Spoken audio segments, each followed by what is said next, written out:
um, is probably not going to be a presentation. I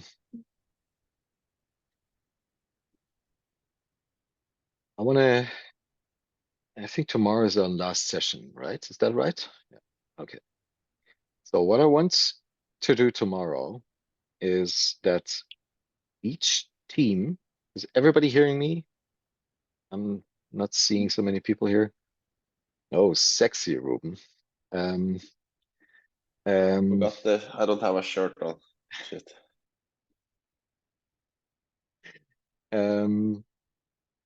And that, oh, everybody's coming to watch. Very good. I like that. So, so tomorrow, I'd like each group to present where you're at, right? What you have. Regardless of whether you settle on one project, if you have two projects and haven't settled, doesn't matter. Where are you at this point? And then once we've done that, we will take on two perspectives. One is rip them apart, right? So we can create some learnings. And the other one will be love them, okay? And that will conclude our sessions together.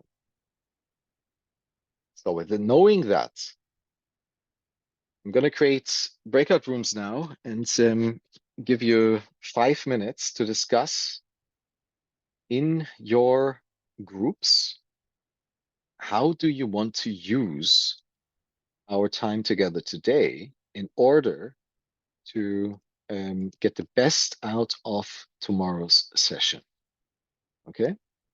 And then we will find what to do today and do exactly that. Okay?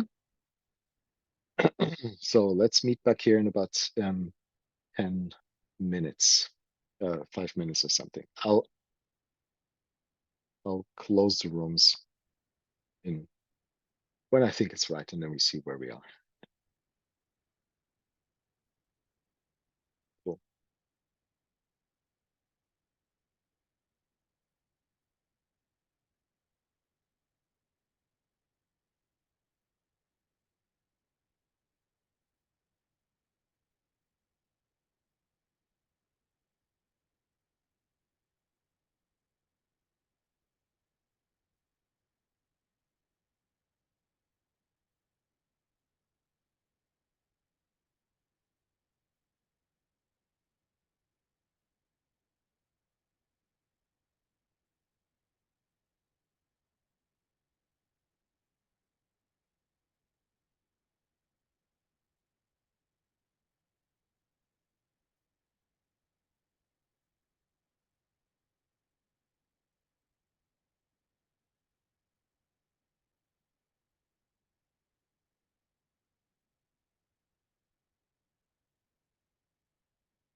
Thomas, did you put us in like this group, or should we go to them No, by you ourselves? choose yourself. You choose yourself, like we did before. Yeah, but like I don't get the. Right. We're back on.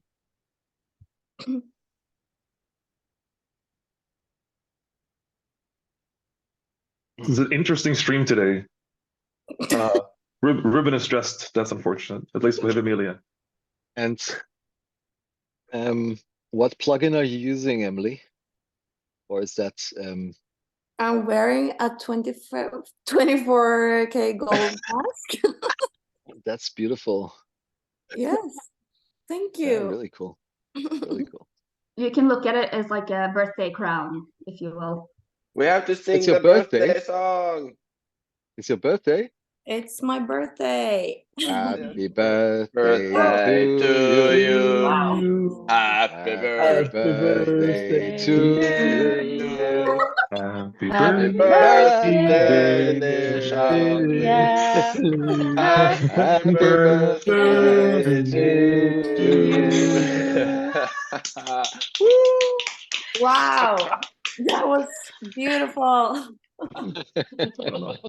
Thank you so much. Very, very cool to show up in gold. Yes. What else can I do on my birthday?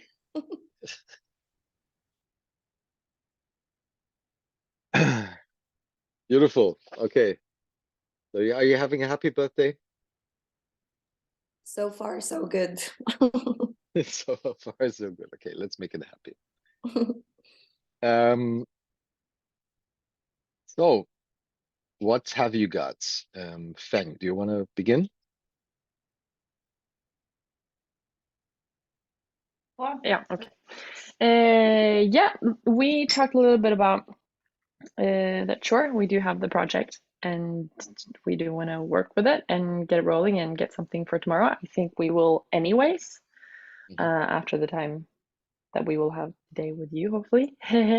So we were kind of want to have the time that we can with you, and then we kind of throw some ideas. And I think at least we don't know what we don't know. So if there's anything that you feel like we should know, there's that. And then on the other side, we're kind of like, okay, what kind of projects do you have some experience? Like, what have been your specific learnings? If you could walk us through maybe some stories where things can become a bit more tangible. Yeah, like specific projects, like stuff that's gone wrong, stuff that's gone right, and why. That was our ideas. And then, yeah, and then we also had some differences in what we wanted, of course, as any people in here probably. So, but that Okay, was what we agreed on. let me sum up so that I understand, make sure I understand what you want. You want to focus on working on the project so you can get the maximum out of tomorrow. Also, you want to milk me so that you can get maybe some missing pieces that you're not sure whether they even exist. That's roughly right? Okay, and you want to get that by me talking about failures mostly. Okay. Other members of Feng, anything to add or to correct? Yeah, just in that this summary? we kind of landed on that. It's not for us. It's more important to have more time with you than to spend time on the project in these next 3 hours or whatever it is. Okay. Yeah, because we'll work on the project afterwards anyway. So. Okay.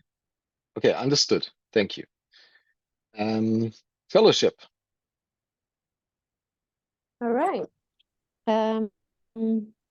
Yeah, I think we went into a discussion about mostly what we see our way forward as, but like with you, I think we would want to go into some kind of reflection mode, like because there's only one day left after today, so you've kind of been dragging us through a kind of real life experience in the sense that you've given us tasks and things and introduced us to stuff without us really knowing what's the system behind it.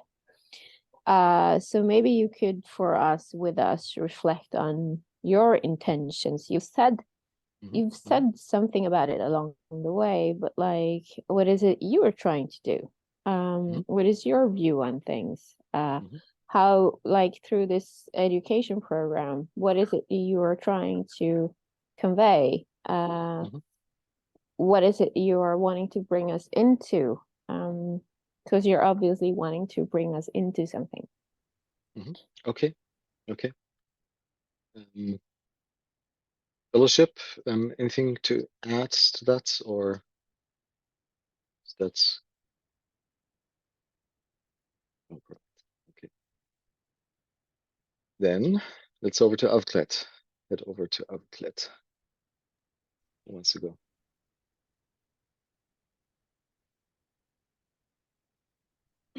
Yeah.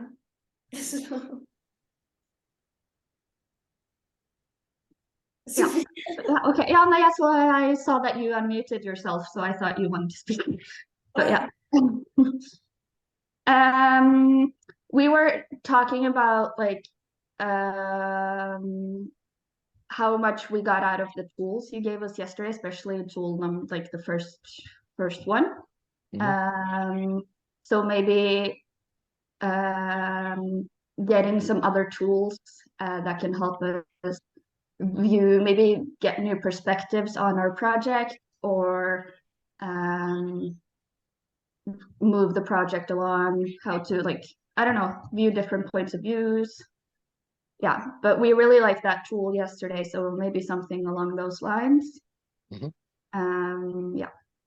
that was it, I think. I don't know, did we talk about something else? Okay. Yeah, like we wish to have all the knowledge you have. So yeah, it's hard to know what should we do, what's the best learning from you. I feel I don't know exactly like what I should learn from you, to be honest. But I know you have a lot of experience, so like give us the best treat you have. What would you like to learn? I would like to learn to be able to work on almost like any project, and I want to learn how to like go from a problem to solution to a concept that have the right to live. And I feel, of course, like we are on that track, but how can we speed it up? And yeah, what's the best lesson I can have from you? And in the things I've shown you so far, what is your sense what you're missing? Pull through a project. Sorry, pull through your. Or also, like, of course, we are maybe, I don't know what you're thinking of our project, if you think it's stupid or not, and if we're like too narrow-minded in our thinking. So maybe you see a lack That of. one hurt, right? When I said that. No, not at all. It's for me, it's like awesome to hear, and it's a good reflection. But also like maybe you can see, okay, seriously, guys, you have to think bigger. Okay, then I want to hear that instead of packing it into some soft pillows, for example. Okay. So maybe yeah. Yeah, but like what project is good and what's bad projects? Like, I don't know. But and if is project good because they do good for the environment? Is that where you are at, or is it okay to have a smaller project just to be able to pull through something and get the experience and yeah, the confidence to see that you can make it? Okay, so I'm going to try to connect all of these things. So talk about additional things, maybe in terms of processes.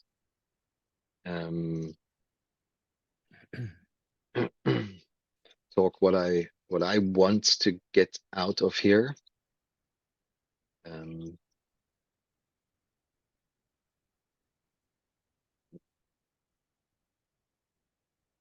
Does that connect everything you wanted?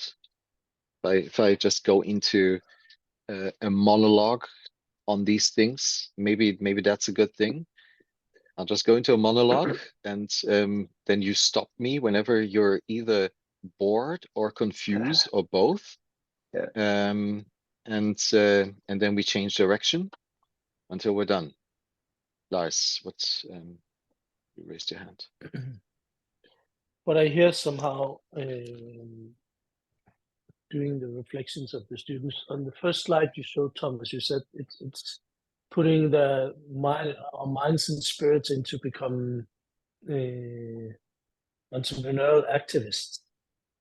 Now you've seen the teams and the persons, and I think what they're asking is honest if they're going to embark on that journey fully, what is it that you see they're lacking, or where are their strengths, and what is the process to become that? Mhm. In a really frank and honest language, maybe. Mm.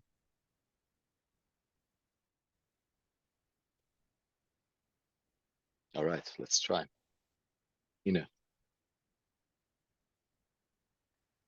Yes, and it's also just adding descriptions of what is needed in the world and what exists in the world already from your point of view, because of your network and your access to like the elite, and all the people who are already doing what is kind of necessary in order to make the world prosper again.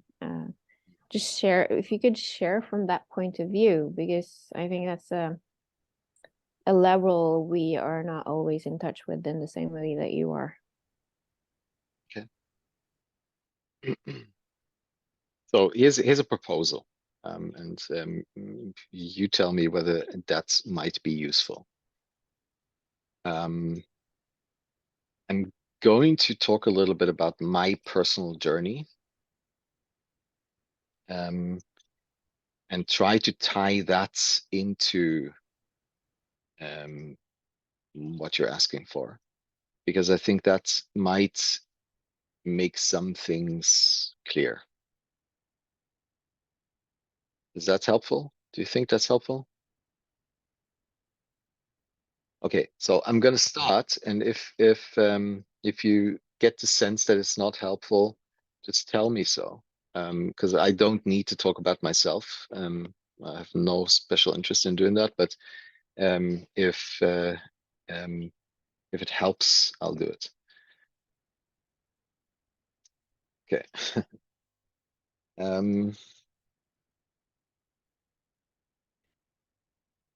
So I'm going to bind it to the story of entrepreneurial activist, and there's going to be a lot of hero's journey type thing in there without saying that I'm a hero, but that I've seen a lot of abyss, at least from my personal perspective, that has taught me a lot of stuff. And that has taught me some fundamental principles that are reflected in the processes that I've shared with you, some of which you might actually have forgotten. And I'm going to try to remind you of those so that you can actually also play with them. But they all follow the same fundamental principle. And if you've understood that, then you can come up with your own processes for your own needs across all dimensions of life. Because what we're talking about here is not, I'm this person running a project somewhere in a portion of my life. But what we're talking about is, this is day number such and such of 29,000 days that you have on this earth, right? Make it fucking count, and not just fulfill something. All right. Okay. So both my parents were natural scientists, and that's is a deep configuration that is very hard to get rid of. I have gotten rid of parts of that over time, and through mechanisms that I don't fully understand. But some of those I understand. And parts of this configuration I really like. The other part of that, of my basic configuration, is that we also talked a lot about existential threats. So my childhood is my main memories of childhood are exploring the forest with my dad and my brother and my sister, but also having dinner table conversations about ion channels, power microscopy, and how we can fuck up the planet if we don't watch out. Right. So that's where I come from. That's my basis.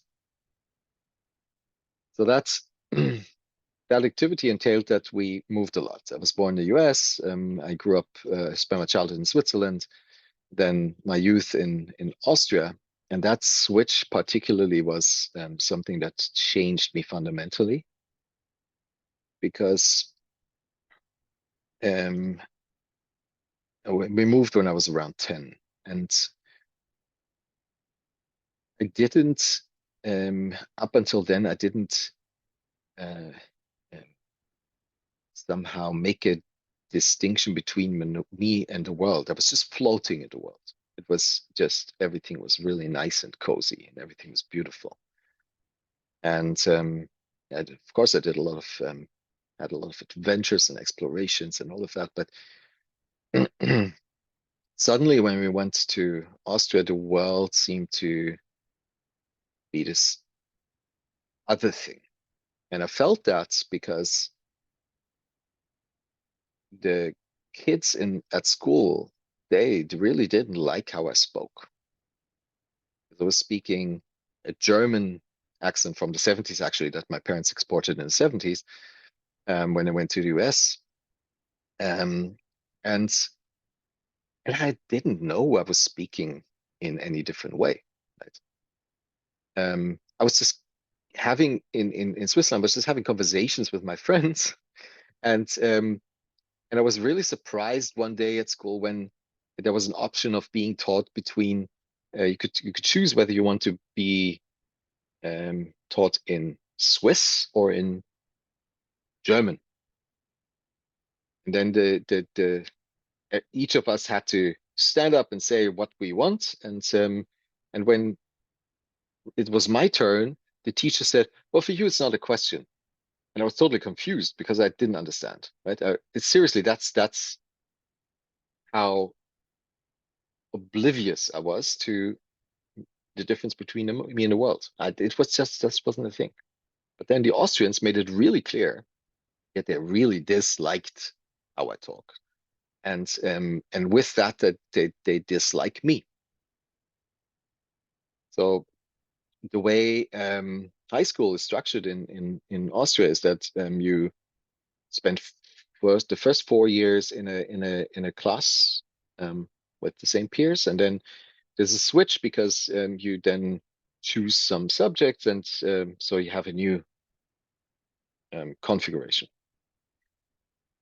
So those first 4 years were absolute terror because I was the pariah. Nobody wanted to speak with me in my class, literally. And I found a way out, which wasn't helping much because I befriended some of the older and therefore cooler people who didn't have that issue. But for about 2 years, I was deeply alone.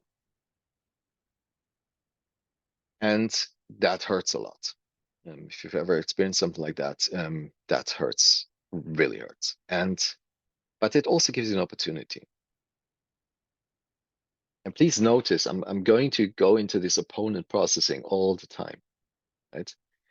It gives you an opportunity. It gives you the opportunity to, for example, stand at a bus stop and watch the social dynamics unfolding. Right? There are these two guys that want to be the alpha. So they're fighting over who is the alpha. And you can observe how they do that, the techniques they use. What is successful, what's not. You really know how that works after watching it for 2 years in all sorts of perspectives. So I took that summer break between the four-year blocks to teach myself that Austrian dialect. And when I came back into school, into the new configuration, I came back full force. Speaking like they spoke, knowing that that's not me, but knowing that that's a deep manipulation, and knowing all this shit about how to be an alpha. And guess what? In next to nothing, I was the boss. undefeatable. Because I just knew how to play that game really well. Now, what happens when you do that? You're just playing a game, right? It's not you. I was doing that in survival mode. Really, an important but the wrong motivation for this. A couple of years later, I had made really, really sure to detach from my parents. I had physically destroyed my room in a fight with my dad about some nonsense. Physically, I took out my guitar and packed my backpack, and then I spent half an hour really shredding the place. They had to completely redecorate the place afterwards. Then I took my guitar in my backpack and I left and spent the next 6 months with my girlfriend who had an apartment. And I was 18, and my parents had no clue where I was. The only reason why they kept relaxed is because my friends stopped calling. So they deduced that I must be well because my friends apparently knew where I was. And then I went to another town in Germany to study social work, and I really changed. I created this circle of friends that I knew my parents would disapprove of completely, and I created that circle of friends exactly for that reason, to get as far away as possible from my upbringing as I could. Part of that was that I started taking drugs. That circle of friends was conducive to that, right? And so I was studying a bit, partying a lot and very hard, taking a lot of drugs. Until I started noticing that when I was on the subway between city and home, we had this with a couple of friends. We had rented a house a little on the outskirts of town. So there was a 20-minute ride, and I had to take that whenever I went to town, right, which was often. So I started noticing that people were looking at me, and people were looking at me as if they knew what a hollow, shallow nothing I was. Right? That wasn't a good feeling. And the feeling became stronger and stronger until I just couldn't leave the house anymore. I literally couldn't. I was so scared of that experience that I couldn't leave the house. Okay, that's when I decided, okay, something really went wrong here. What to do? And I thought, and I noticed that somehow I wanted to go back to when I was 14, 15. That was roughly the time when I made this switch into playing, right? into not being, into playing. And because I physically cannot travel back in time,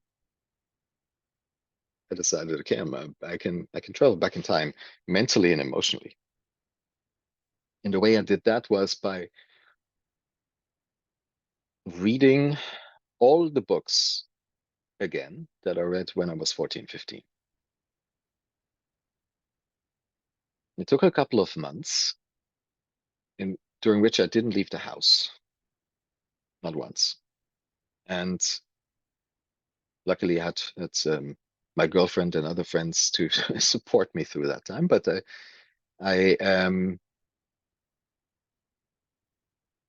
and this exercise actually started reactivating pathways in my brain that were helping me. And after about 3 months, maybe 6, I started going out again. I started doing things again. And it took me 2 years to really feel comfortable in social environments again, to not feel paranoid about something. That's a typical psychosis, right? A typical psychosis takes 2 years to heal.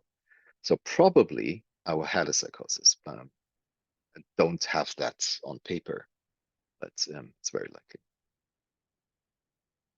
Part of going out was to also change my appearance. Sorry. So I cut off my dreadlocks. Instead of wearing plateau high heels and lace pants without underpants, things like that, I had short hair, sneakers, normal clothes, right? On the inside, I was still that same guy, right? On the outside, I was completely different. And I wanted to see whether people would react to me differently. And they did. They started reacting to me differently, right? That's the second experience of how a deliberate change in you creates a different response from your environment while you know you're playing this. And to match my new appearance, I started reading things like the Financial Times to also acquire the language and the thought patterns. That's very interesting, right? And you can do that, reprogramming the way you see the world and think, and you can do that actively.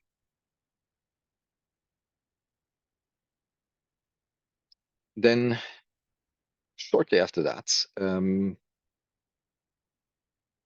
my dad fell into a canyon and died on a hike. That's 22 years ago now. And it was obviously devastating. And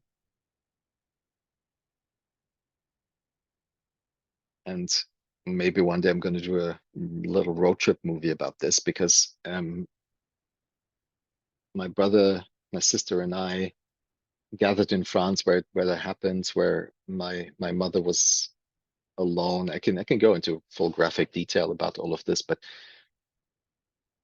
what's important is on the way back we took the car and it drove back for 2 days, and it was kind of like a journey on the highways of our family, because we spent our summers usually either in France or Italy, and we always went by car. So I knew these highways, and we stopped by in Basel in Switzerland, where we had lived for many years, and then from there to Austria. And in that car, in that little bubble of us talking about my dad and being sad and being angry and being happy and all weird feelings between, I started noticing something that I could almost not first articulate and admit, which was that there was something good in him being dead. And that something good was that up to that point, I had thought that I was standing on my own feet. I was living my own life. I was responsible for myself. But with him now gone, I noticed that that wasn't the case. I'd always relied on him catching me. And that emptiness that I felt, knowing that he wasn't going to be there to catch me, and knowing that my mom was completely destroyed, devastated, and she was that for years afterwards, she wouldn't catch me either. I had to stand. There was no option. It was the first time in my life noticing that, and there was something empowering in that. So through all the pain, I felt that. And I had to make that, also announce that to the world. So that evening, I told my mom about that feeling. So to my surprise, she could understand that.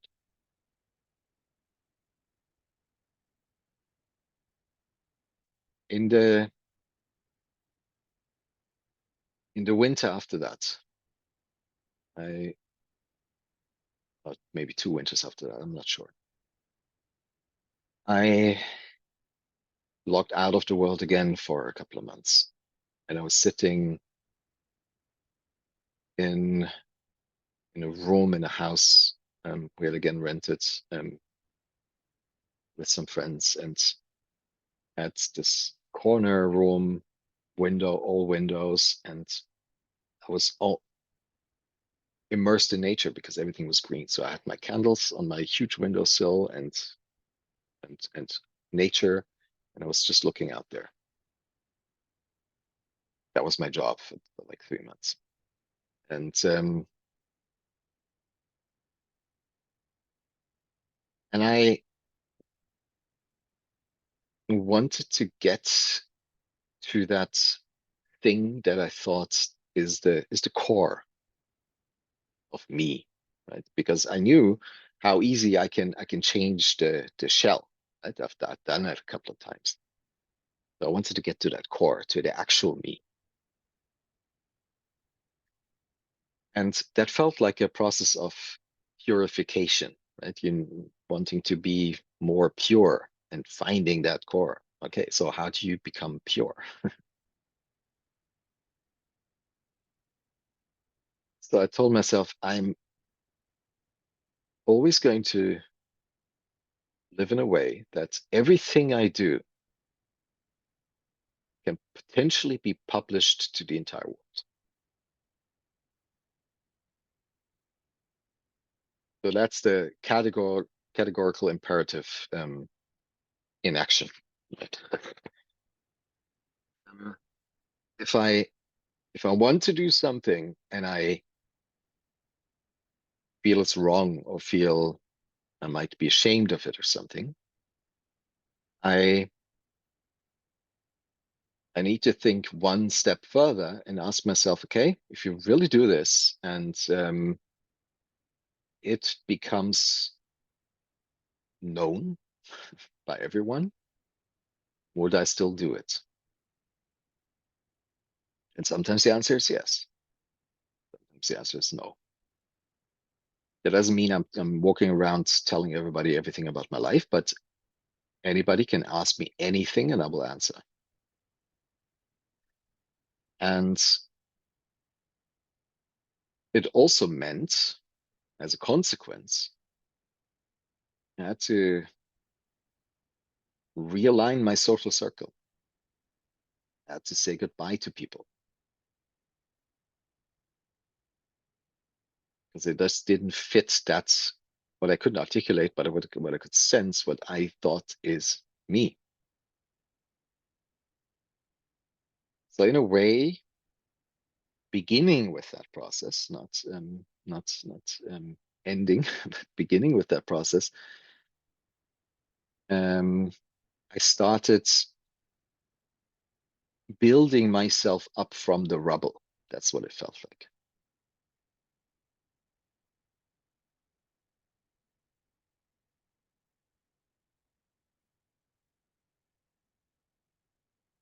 Then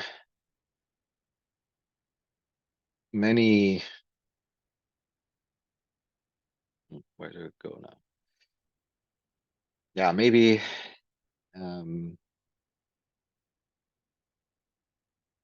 yeah, that's a good one. So in that, there was this the question of what do I do? What do I do with my life? So my friends who were part of large corporates told me somebody like you is really needed in our corporates because we only have these people who say yes, and we need somebody like you who thinks in weird ways. Okay, that's an option. There's another option. I can go back to university and get a PhD like the rest of my family, my brother, sister, parents. I could go to another continent and really leave everything behind. That was Australia in that case. That was because that none of my family members had ever been there. That was like a totally off thing. And then there was I could start a company because what I had been doing was to write code. I somewhere in the 90s I discovered the internet and software, and I started writing code. And it's a really fun thing to do because I worked 2 or 3 days a month, earned a shitload of money, and could chill the rest of the month. But I knew I wasn't going to do that for the rest of my life. So I thought maybe giving that some concrete background, like a company, would be good. Then I spent, I don't know, a month or so mapping that out, really trying to figure out pros and cons and all sorts of things of that. So I ended up starting a company, my first company, and which was a software shop with the aim of earning money through client work and building products in the process.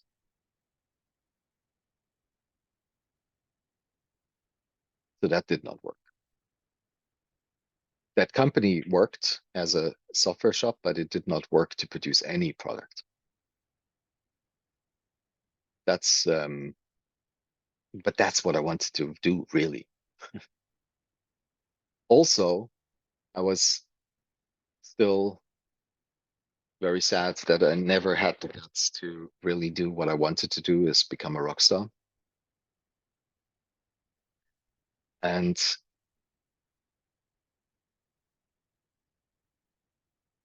that was even worse than not having a PhD.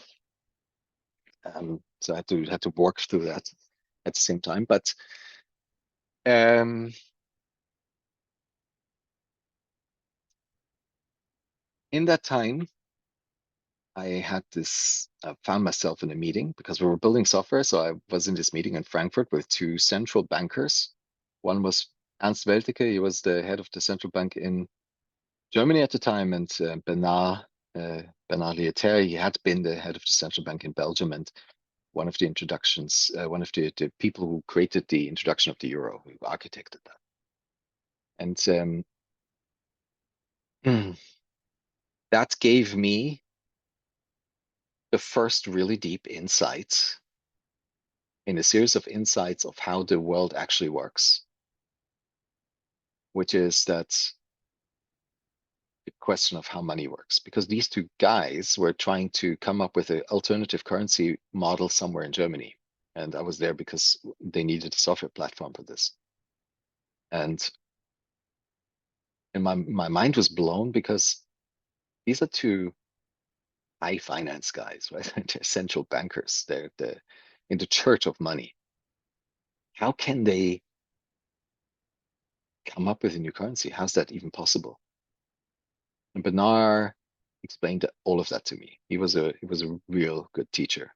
And he helped me understand how the design of a currency changes or has emergent properties that change the social dynamics. And I mentioned the city of Ghent and all of that. That's stuff I learned from him.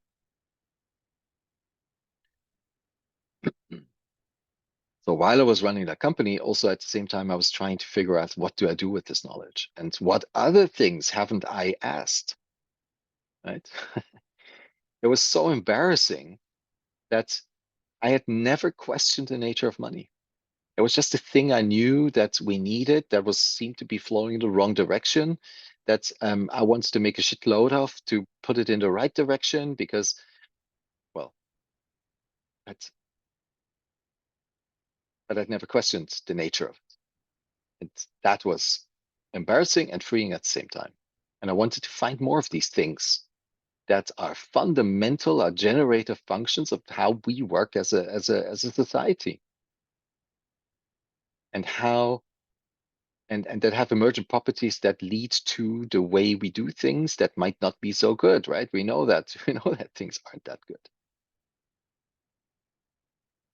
And I didn't really get a grip on it. I was playing around. I built platforms, many of them, but I didn't really get a grip on it. And then in 2009, my son was born. And I want to be able to look this guy in the eye when he's, I don't know, 14 and wants to know what I did to help not fuck up the planet. Because that was his future. So I had to become real, right, about these things. And I had sold that company.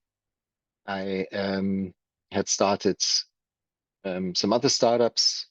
One was, and I had started those startups to make money, right? That was my motivation. That was definitely the wrong motivation. It's always the wrong motivation. One of them that I still own shares in is one of the biggest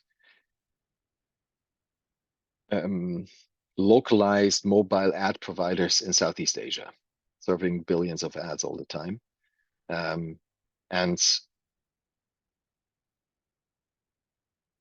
But there was a moment when we were building that I had burned through all of my money. I was completely broke. But at the same time, my girlfriend was pregnant with our son. That was an issue. And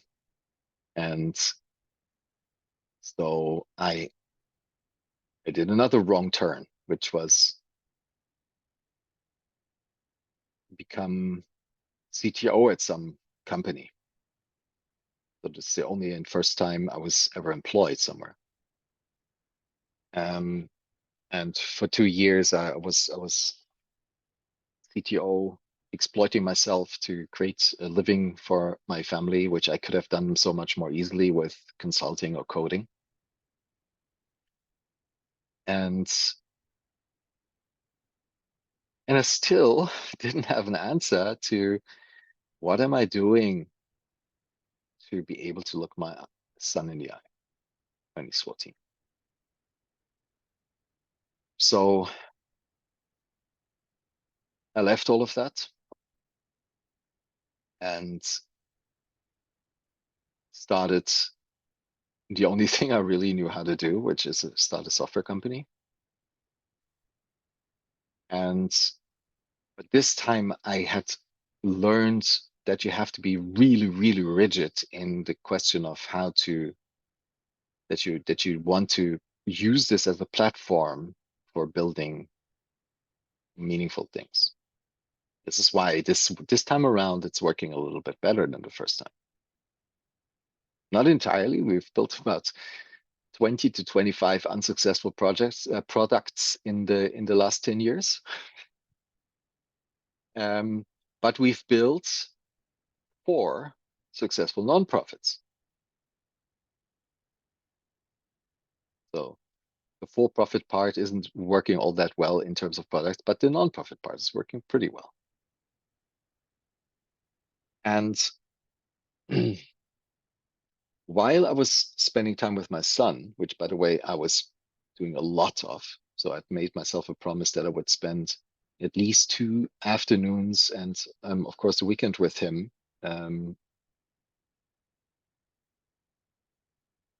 I was showing this new person how we do things around here, like you were doing with your aliens. And he was asking me all these questions. I told you the one about dessert, right?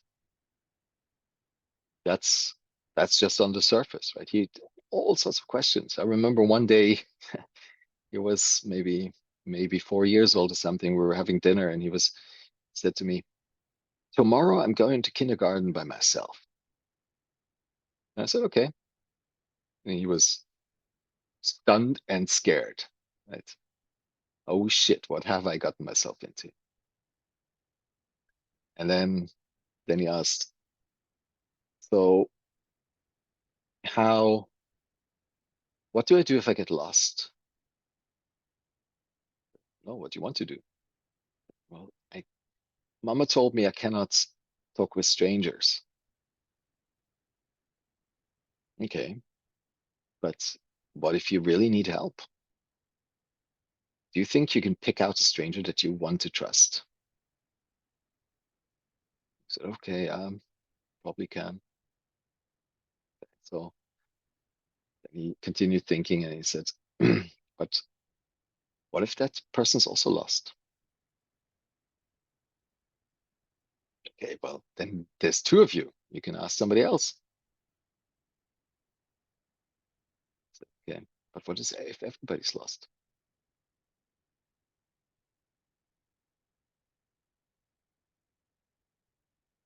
So that guy taught me so much. To forcing me to explain how we do things around here, I could question how we do things around here. Every little bit of it. Right? It's a fresh, empty brain. And you get to shape it. You shape it well, right? You want to shape it well. So you have to take great care not to put too much bullshit into it. So you have to question everything you put into that brain. That's probably the most rewarding thing I've ever done in my life. Seeing this dude now being an active member, the youngest active member of Fridays for Future, helping them create 500,000 people demonstrations in Berlin.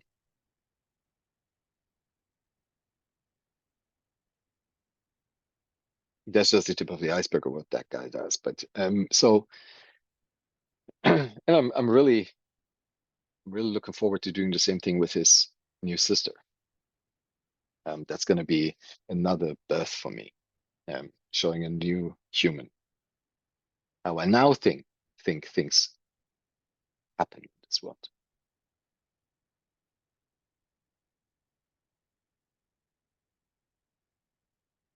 Okay, so that was the story so far.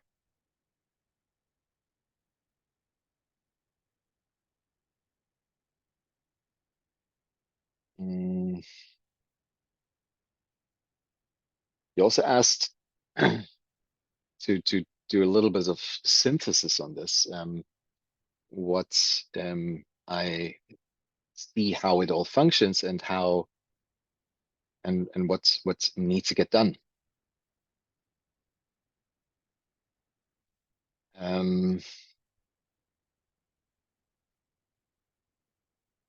So I think there are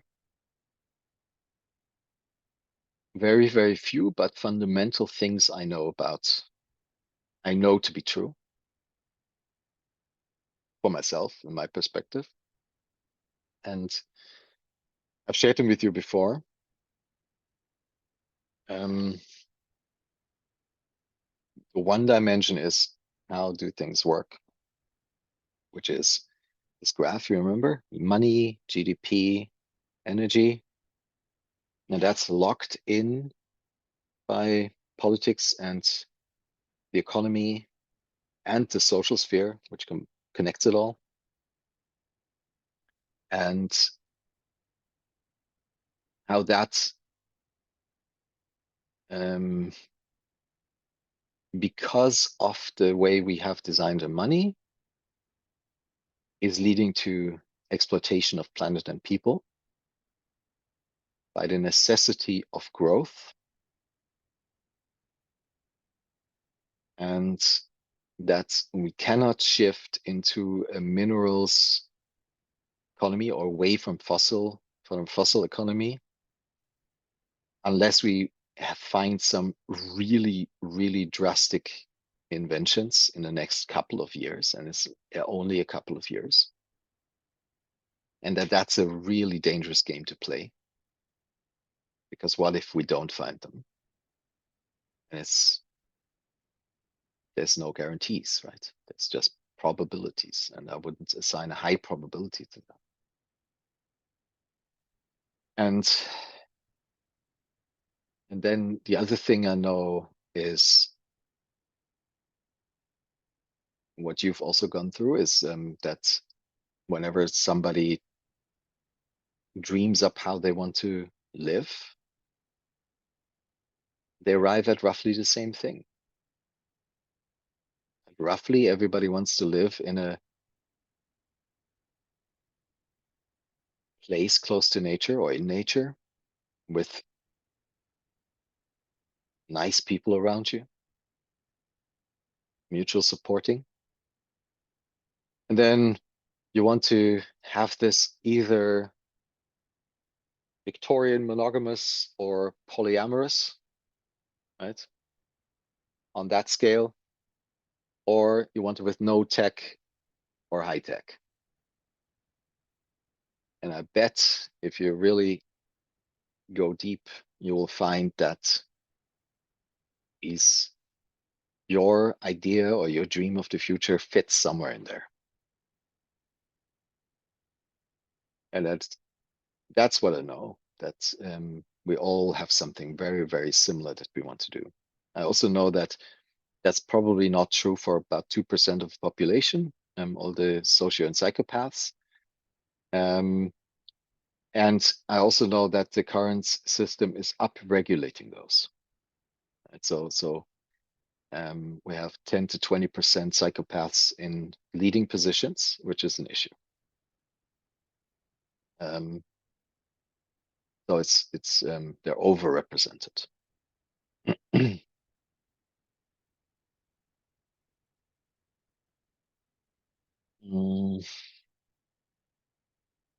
Well, I could go on a long time with things like that, but what you can look at is the limits to growth report. The limits to growth report and the scenarios they came up with, and there's a interesting study that came out by Gaia Harrington 2-3 years ago, where she together with Harvard and KPMG did a study on the empirical data of the last 50 years on 3 of the scenarios of the limits to growth report. The business as usual scenario essentially describes a boom-bust cycle that you see in populations everywhere in biology. Right? We go up to 10, 11 billion people, and then we go down. At the end of the century, we're roughly 3 to 4 billion people. Now, that comes with some pain, to be sure. Right? Not all of those are going to be natural deaths. Then there's the comprehensive technology scenario, which is the scenario in which we place the bet on finding fusion, outer space solar, or something else in the next 5 years. In that scenario, we stabilize our population at roughly 8 billion. And there's a third scenario called stabilized world, in which we also stabilize. But we don't need to find some magic bullets for energy or other technologies, but we need to change our social contract. that we can do today.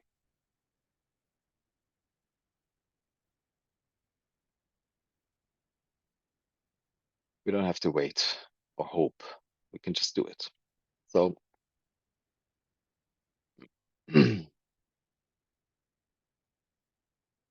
where that leads to is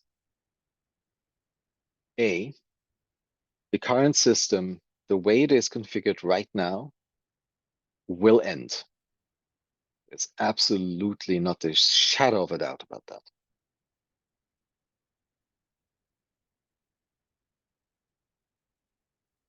There is a version in which we find a source of energy, but that source of energy is in a few hands. That will prolong the system for a while, but it'll also increase the pressures on the majority, which at one point, even if we would go, which is impossible by now, but would go full on nuclear. So we create the 300 to 400 nuclear power plants on the planet that we would need. We would run out of the source material for nuclear fission in 360 years. Right? We're just pushing it out. We can do that, but it's not really solving the problem. It doesn't feel satisfying to me, at least.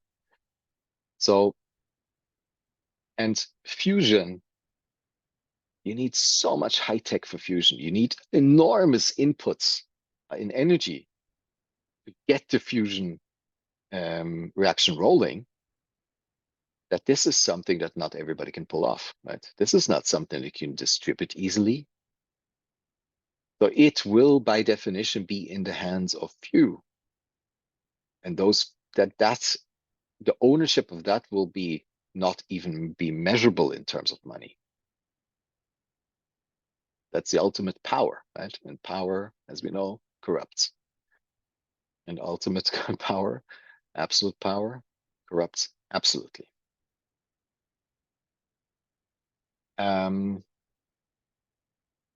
If we're really, really, really lucky, we find something that can give us all of the energy we need and be in the hand of many without negative externalities.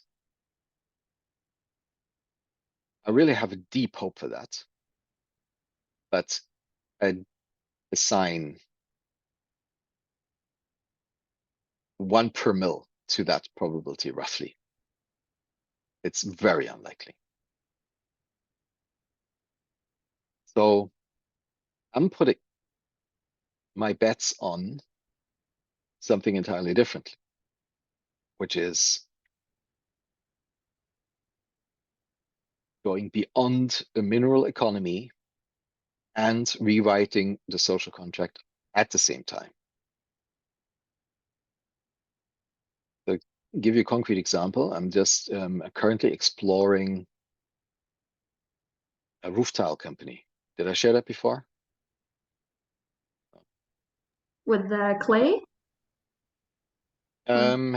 Potentially, but so the way I stumbled into that is I bought a house last year in the countryside, and it needs a new roof. So I commissioned a new roof last year in July, and the guy said, "Well, last possible moment for getting roof tiles because plants are closing end of August because of energy prices." Now, knowing what I know about energy, I know that that's probably at the moment a temporary issue, but it's going to become a real issue over time. The situation is kind of solved now, but it's not solved forever. They need a lot of energy to burn the clay. Okay, so could there be a way of creating could there be a way of creating tiles with really good material properties? So you don't have to replace them every 3 years. It's not straw or wood or whatever. You don't have to replace them all the time. but they don't have negative externalities. Now, I've run a series of small conferences with a friend of mine, inviting scientists into conversations around the question of what do really radically new materials look like. So I reached out to those scientists and asked them whether they had any ideas, and that led me to a company in Munich that binds any material with microorganisms. So we're currently exploring what the basis could be. It could be clay, because that supply stream is already working, right? So we don't have to change the system much. So but we could also use other materials, preferably waste streams, right? We could maybe use shredded plastic, or we could use shredded wood, things like that. And what I want to show with that is an example of how to use natural processes of growth to achieve the outcomes that we're now achieving in very brute force ways. I find that extremely elegant. If we can grow our solar panels, our roofs, our windows, maybe our CPUs. And if you start looking into that, it's not that far away, right? You can do this. We know how to do a lot of that stuff. But that requires a new social contract, because those things are highly replicable. Like they cannot be controlled that easily. If I have these microorganisms, I can nurture them and give them to my friend. And now my friend can grow tiles. And then he can do the same. I cannot put the lid on this. I cannot control it as a company. So how do I structure a social contract around solutions like that, where there's an incentive for those doing the innovation and the building, the entrepreneurial activity, at the same time as distributing it to everyone? Right? Effectively, there has to be a contract around actual well-being. The guy who came up with GDP as a measure of economic success in a country, 1934, he said, this is not a measure of well-being. And it's a really bad idea to use it as the core measure of the success of a country. We did it anyway, right? Maybe we have to correct that mistake and go back and talk about what's actual well-being, and let's maximize that. And that includes life, all life, not ours, because we are dependent on insects and everything that's here on this planet. So we have to nurture all of that. And only then do we arrive at true well-being, the well-being that you dream of when you go through the lucid questions.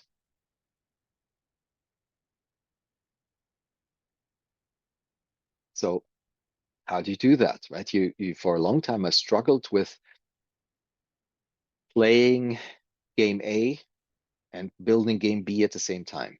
Right? Game A stands for what we do right now, the self-terminating system.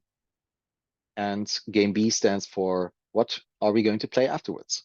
That's not my language. It's a language of a movement in the US that I'm very strongly connected with.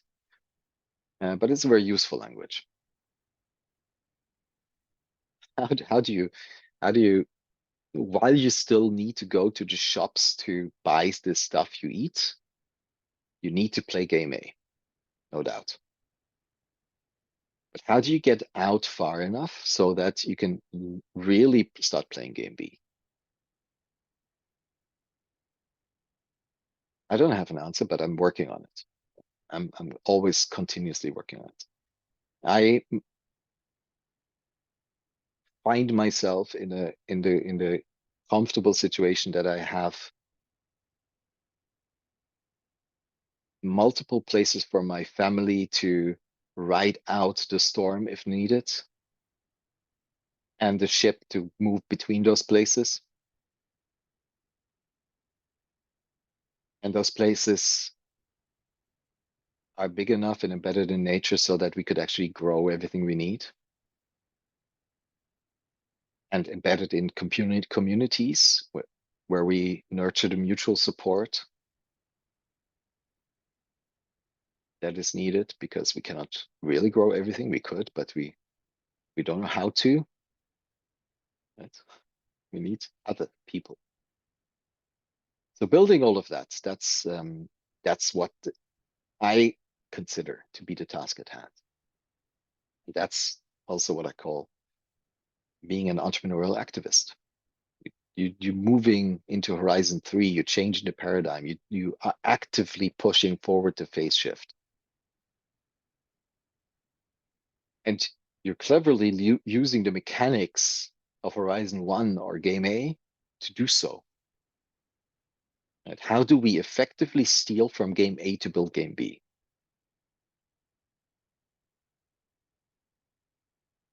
Because there's a really uncomfortable truth in this, which is that if you really arrive at Game B, the money and power will shift, and will likely shift away from those who have it right now. So everybody in a position of money and power is not really in a very well incented place to perform that shift.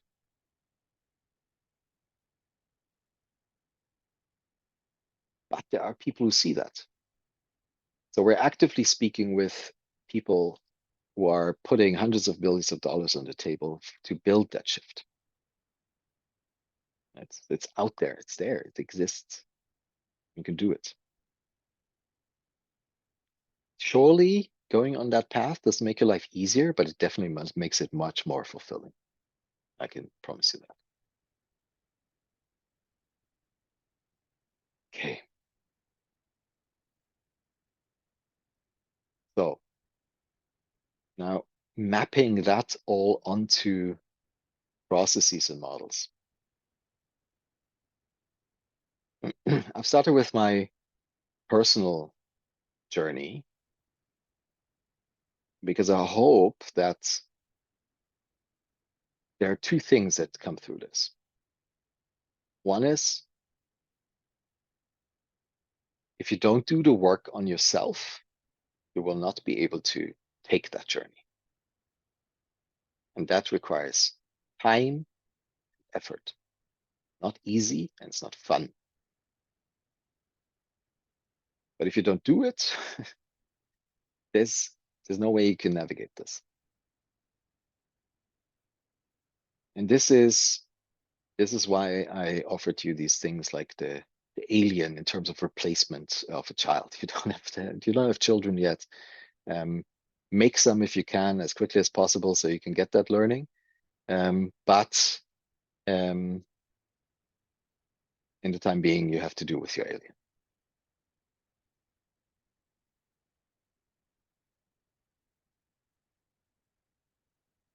Also the writing, right? The offloading the heuristics in your system one. Like smash everything your parents gave you in terms of concepts to pieces.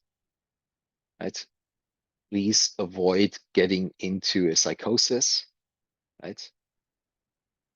But, and this is why I'm offering you that tool of writing it, of really exploring the depths of your subconscious. there's a protocol that I've developed for myself because I didn't have time to go to a Vipassana retreat. That's a 3-day exercise that you can do at home. So it's you can really streamline it. It's also a really good method to get there. And that is day 1, you articulate by writing everything that you can articulate, everything. And you put it into piles and order it. And so that you can really, really, really trust that you find everything again afterwards. And even if you don't want to find it, if you can articulate it and put it on the pile of rubbish. Everything that you have words for has to be on paper at the end of that day. Everything. And you'll be surprised how little that actually is.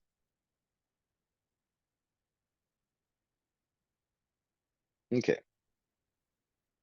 On day 2, and by the way, you do this alone and you do this without any device.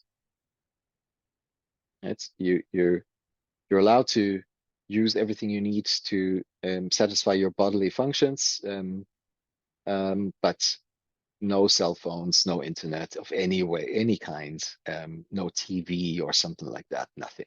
Right? It's just you, some paper, a bed, stove. And also doing it at home can be very helpful because there are no really new impressions that distract you. For some people, it's harder because there are all these things you always wanted to do. So it also distracts you. So find a place that's non-distracting. So day 2, you do the same for feelings that you've done for thoughts on the first day. So in other words, you find a feeling, you're happy about something, really be happy. Let it out. You're alone, nobody sees you, preferably nobody hears you. You can laugh, sing, cry, scream, whatever you want, but do it. Don't just hold it inside, just live it fully. And then the 3rd day, you're empty. And that either leads to enormous boredom or something really magical. I've experienced both, and I've done this a lot of times. And if you experience enormous boredom, that's okay. Then just experience that. Next time it might change. That's another tool that's not as reliable, but if it works, it's much, much deeper than the writing exercise.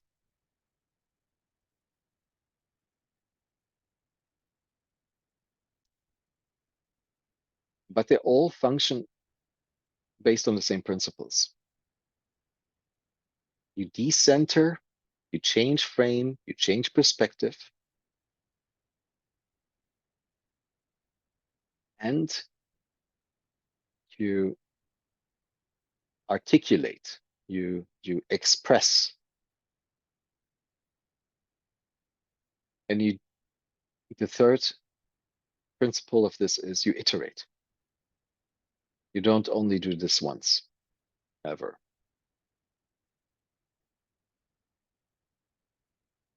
So these 3 principles you can use for your personal, individual explorations into yourself and into the alignment between your system 2 and your system 1, right? What you want to do in the world, put the heuristics you want to see in the world into your system 1 so that you act accordingly without thinking. Right? Remember Kahneman, 95% of your decisions throughout the day come from your system 1 on automatic.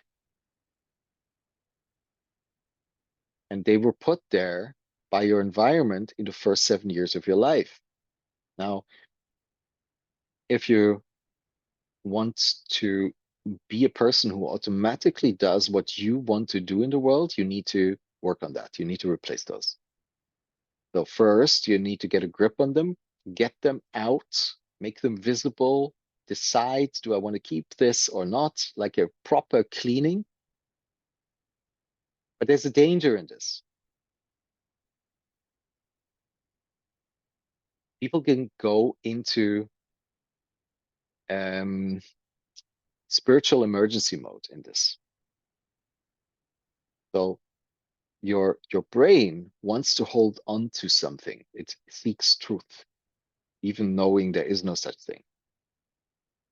So when you see people who start going onto their personal exploration, into their personal exploration journey, and then they go somehow mad and think they're Jesus or something like that, or they have seen the light, they're probably in a spiritual emergency.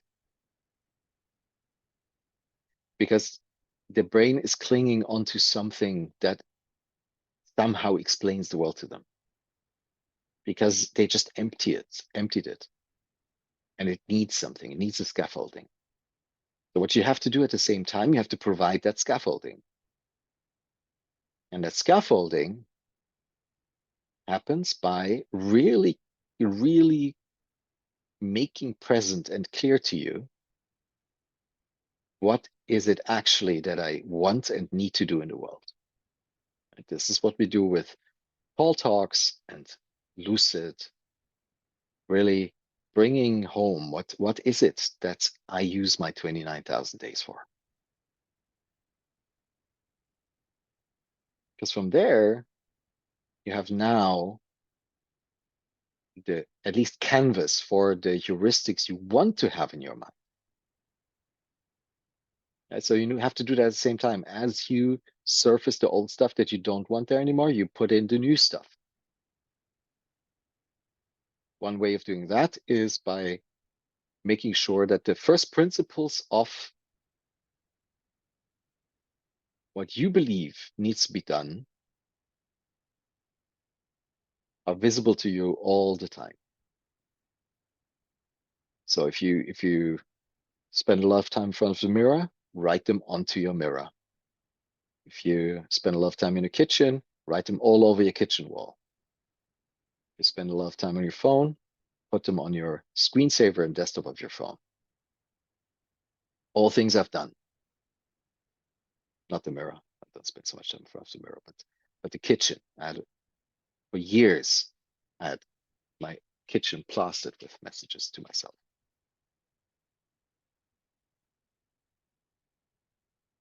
Because learning takes time, and this is learning. Right? So you need to repeat this until it sinks in. Okay, so yes, you see the dog. It's my son's dog. I'm just a grandparent. I'm looking after him while my son is at school.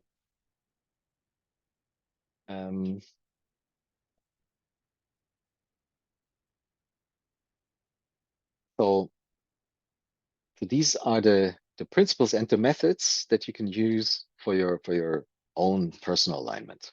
Now, you can extend that into what your team does if you work in a project, and on how you work with the project. That's the things we've been doing with sprints and with the value mapping and with the systems mapping. But you can also, not only can, you should work through what is the ultimate thing you're working on as a team. So one thing I really don't like is micromanagement. It's useless. It's a pain for everyone. What I prefer is having everybody really informed on the picture, on where do we want to go, where do we take this, why do we take it there, and enable everybody to make their own decisions. And my partner in the nonprofits and we spend a lot of time with the teams there to make sure that they're on the same page. And if somebody doesn't agree with what we say there, then that's okay. Then they can find something else. We can help them find something else. That's no problem. But we need to be all on the same page. Because then they can take full ownership. They can run the project. And we're just there in the back. If something doesn't work, then and they need some sparring, and we're there. Cool. But I don't need to be addressed all the time, right? So I have some time to spend time with you guys. Although I run a software company and at least 2 nonprofits at the same time. 3, sorry, 3.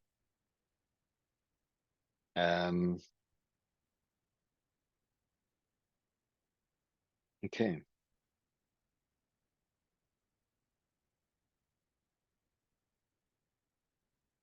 You find that if you're lazy, really efficiently lazy, you become extremely productive.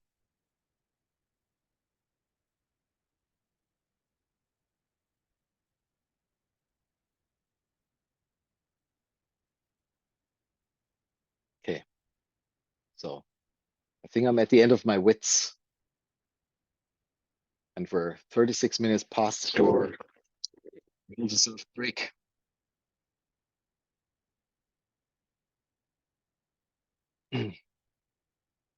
Lars. Just say how amazing this was, and I think you that have been at Emergence, you can make a comment on it. I think you recognize the story because what Kitten and I did when we invented the school was putting all of this in there. But what is amazing by meeting Thomas, a slightly younger man than me, is that he have found a way to articulate it in a much more clear way, connecting to entrepreneurship and changing the world. So he stepped a design phase further than what we were able to do when we designed Emergence like 20 years ago or something like that in South Africa, to be a vehicle of the new South Africa. And it came out of the Millennium things. But I hope you can see the connection to what we tried to create initially, because you've been through much of the same questions, but not in such a clear way that Thomas just was able to express it. So thank you so much. As I told you, Thomas, you have been my university for the last 5 years, and for that, my gratitude has no limits. Thank you, man. Same for you. Thank you. But let's take a little break. You can let some of those things sink in and come back with questions. And if there are no questions, then you just work on your stuff. Nina, is there something you want to get rid of before the break? Okay, go ahead. Yes. No, I just had like an idea of, because I can feel like I've had a lot of reflection throughout that story. And I'm kind of curious about what kind of reflections everyone else has. Because I would think that it would be different things for everyone. So my suggestion is that after the break, we actually take a round and we kind of share our honest thoughts of what went through our minds when we heard that story. If that's is in everybody's interest, then we do that. I see positive signals. Okay, cool. Emily, still having a good birthday? Okay, good. Yes. 24-carat birthday.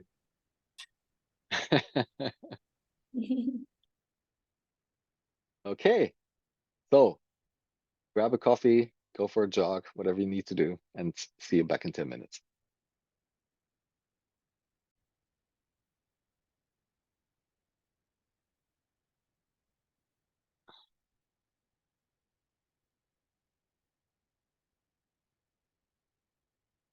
Okay.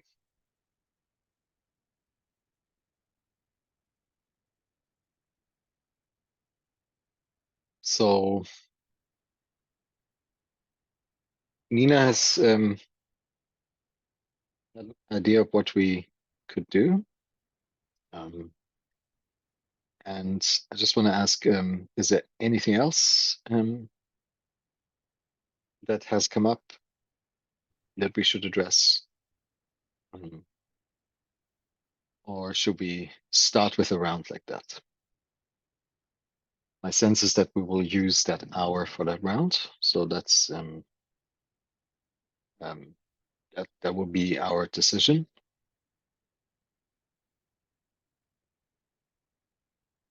Who wants to do that?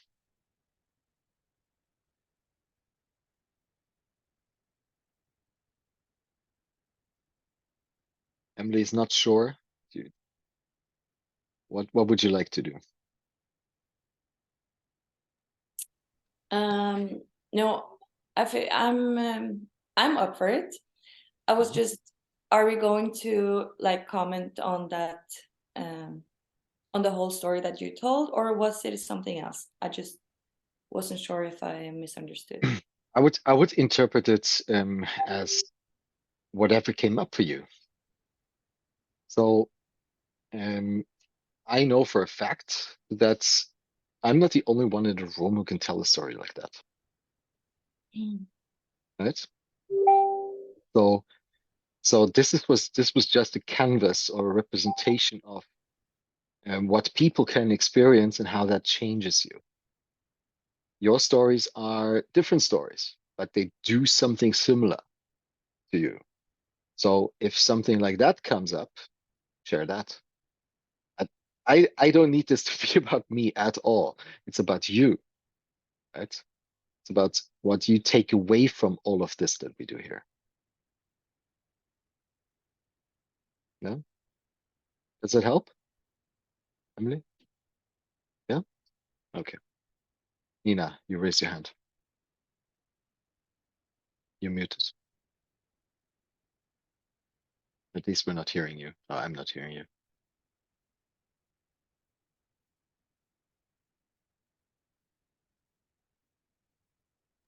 Nope, nope. Okay, can you hear me now? Now we hear you. Yeah, through the other computer. Oh, now you probably can hear me. Yeah. Or yes, okay, now they work. Yeah, okay. Sorry. No, I just had a thought of I think it's easy in these kind of spaces to, on those kind of rounds, to share what you feel you should share. And I just want to say that as a beginning, that if this story just made your mind scramble and you're kind of like, I'm just a chaotic mess right now, then share that. Like for me at least, I'm just interested in not necessarily specifics in Thomas's story of, oh, that was exciting or whatever. It's more like, what does it do to you? Whatever comes up for you. Correct. Yeah, I like that. Yeah. Okay. Yeah. Nina, do you want to lead by example as you started the whole thing? Great. Yeah, no, I think for me, this kind of resulted in 2 pages of questions, which I can see as a tendency for me. That if I hear someone else's story, firstly, I'm kind of like curious. I get very curious of like, okay, oh, what does that mean? How does this, oh, the tiles, how does that work? Why do you spend time on that? Like all kinds of stuff. And then I also shared it with the girls here. I was like, I want to join this travel. Like this is my journey too. I want to do it. How do I do it? Get me out of this everyday life. I don't like yeah, and then I started thinking like, oh, okay, how can I do that for myself? Which I've been thinking about for a long time. And I think as well, I had the thought now that I need to start reaching out my hand to people who know more than me in a humble way, because I think that has been my fear for a long time. I have a tendency to not reach my hand out to people because I'm scared to come across as I don't know what I should know at this stage in life. Yeah, and I think I want to be more honest in that space. And I think that's also where the learning comes from. Yeah, and be more courageous in that and say that, like, yeah, this really resonates with me. I want to join. How can I? Kind of.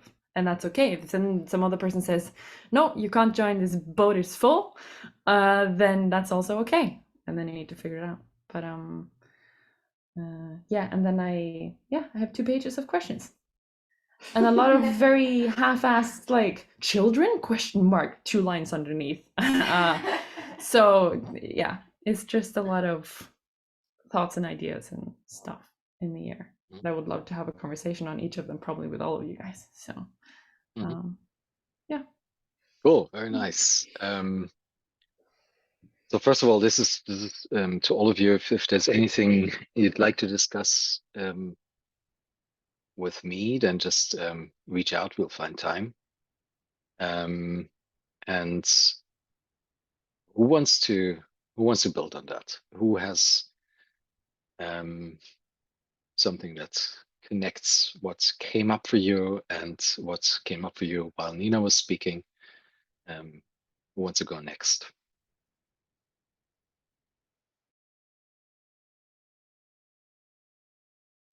Thomas, you want to go? Sure. Firstly, I had some thoughts on what you said. I mean, instantly someone tells a story, you relate to it yourself, right? Personal experiences, what's similar and so on. So for that part, I hung up on the story of your father passing away. Now, the one thing is that how to reflect on something like that and how to manage those things happening in your life. And yeah, I've been through some things. I haven't lost a parent. Of course, that can be different for people depending on the relationship. But last summer, I lost my stepdad suddenly to an immediate heart attack. Not that old, but he died within the hour. And then my mom was, clearly devastated, and we had to take a week off work and go to Kristiansand for like an hour flight from Oslo and help her deal with that and get the house, well, cleaned and proper, make the bed that he died in okay again so she could sleep in it. We threw out the mattress, we bought a new one. So it was a lot to deal with and stand in so that she could be okay still being in the same house that they've been living in for how long is it? 15 years, 20 years. But it was also weird because he was never a dad to me in that way. He didn't have the dad part. He was just, my mom's boyfriend and later husband. So the reflection part on like what role he really played for me and seeing my mom getting a lot better. She's a very strong woman, but it's of course difficult. So it's still an ongoing process. So it's interesting to hear others' stories and how they had to go through it and then learning from it and see, okay, what can I take from that? How can I incorporate into how I work through it still, how I relate to my mom and help her in that process. One of her tools, literally the same week that he died, was to not cancel everything. She had work. She had 2 presentations in Oslo the same week. She had a conference, and she went and she did that because that was her way of like, okay, I'm gonna focus. I'm just gonna do this, do the work. And she was honest in the conference, like, if I shake or anything, it's because my husband just died. So I've always admired her strength in that. And then she can be at least honest and unfiltered with us kids, me and my sister. So yeah, I appreciated you feeling okay telling us that story. But then to Nina with the thing about curiosity, I had to laugh a little bit when you mentioned everyone should just get kids, because I think I just wrote down kids, tools. Good tool for learning. And yeah, of course, that's a conversation you have when you get older. And what does it really mean to have a kid? Why do you want to have kids, and so on. But I think it goes back to resonating with what you said about, and it doesn't have to be a kid. It could just be yourself, your inner kid. What am I doing to improve the world? And how can I look myself in the eye or my son, daughter in the eye based on what I'm doing? So yeah, it kind of resonates with me in how I'm gonna use myself and use whatever I've learned going forward, how I'm going to conduct things. Because I know that if I don't do that, I won't have a life that I would prefer.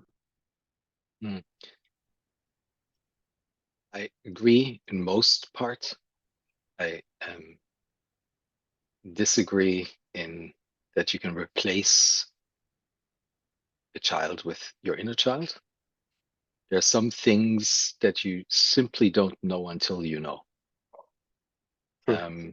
And among these things are people going in and out of your life, death and birth. That's something you cannot imagine. That's something you experience. That's at least in my perspective. Of course, as a dad, I totally get that. I might be there one day too. Thanks. For sure. Emily. Just a thing with the whole children's thing, because I agree with you there, where it's like it wouldn't work just imagining a child that you're talking to or thinking about and like what their opinions would be, but as a, I don't know, a consolation to Nina, I don't think you need to have your own child, but that it's extremely valuable to spend time around children, whether it's your own, if it's a niece or a nephew, or if it's just a neighbor or whatever it is, but just spend some time with a child and have conversation with children, where it's not just like kind of you're the adult and they're the child, but like actually trying to have conversation with them. And it doesn't have to be your own biological child, in order to be able to learn from them and get that valuable insight. That's true. It's yeah. true. Sorry to interrupt, but I don't know That's what fine. Nina's beef is with having children, but the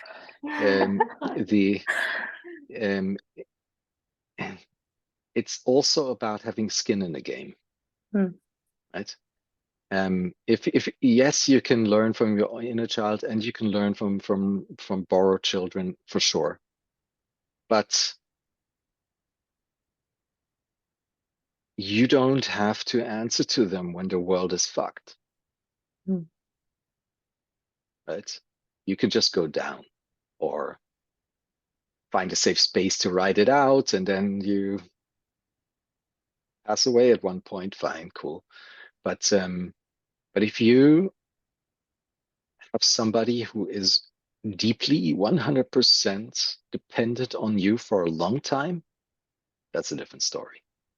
You cannot let that person down ever. And so you've been on the receiving end of that, all of you. And it is, I cannot describe it. It is participatory knowing, right? I can give you all the propositions and everything, but until you know you've experienced it, you don't know it. That's unfortunately. But yeah, you can get insights into the questioning from a deeply curious, open perspective. Yeah, for sure, you can get that in other ways. Sorry, I interrupted you, but that was important. Yeah, no, that's fine.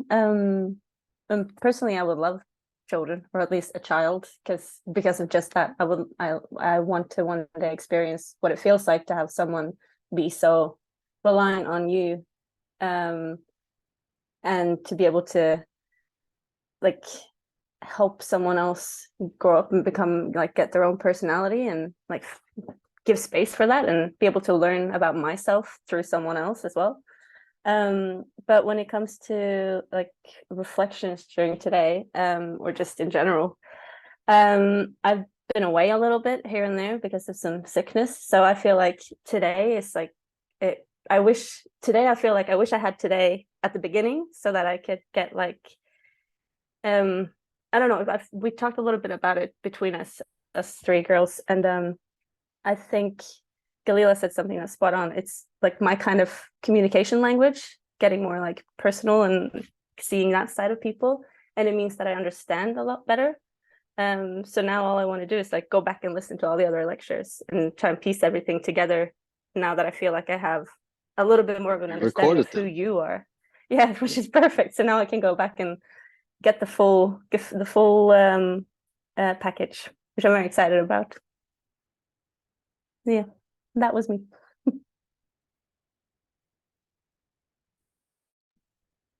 Hello. Yeah, I agree Ruben. on Emily Garner's opinion about like it was a nice start, Thomas. Thank you for that. The introduction. Yeah, I don't know. No, I love that you shared your ride in life. Surely it has been some ups and downs. I feel like I get to know you a bit better, and I really appreciate that. It gives me a better understanding of who you are and why you do what you do, and why you have shared what you have shared in the way you have shared it. Thank you for that. It's really inspiring to listen to you, and of course I really like I can hear you living out my dream in a way. My what I feel like also is I don't like about the knowledge. I feel like I can handle like small problems, but I don't have the experience in complex problems to solve like world problems. So for me, it's like, yeah, where do I start? You know, and should you just throw yourself out to like to try to solve the biggest problem in the world, or should you like start in the small? And yeah, because like I feel like emergence for me is like to try to complete one project with a bit more complexity and then start growing on that. That's my plan. Like, does it sounds like a good plan? Yeah, of course. I mean, Yeah. that's exactly what I'm proposing. You pick the biggest possible challenge, but you work towards it in small steps. And you might, whatever you do, might change its shape on the way. Right? Yeah. And maybe one day you'll find yourself in a position where you can make the choice of you have a certain perspective on the governance system of the world. How should that be shaped? And then you can choose whether you spend 44 billion right now and save 5 years of time, or whether you spend 5 years of time working on that. So again, using the Elon example, because he has this massive vision, and and he didn't buy Twitter because he wanted to have a social media company. He bought Twitter because he needs an operating system for governance for a society on a planet, right? So, but did he start there? No. He started, his first internet company was Zip2, right? There was a like a phone book. Okay, so take your first step, but don't lose sight of the big picture, right? Whenever you listen to him, if you want to really dig into that, just that person, super interesting. 3 times 3 hours of conversation on the Lex Friedman podcast with Elon. you learn a lot from that. Cool. And so, yeah, you're right. Just take a first step. And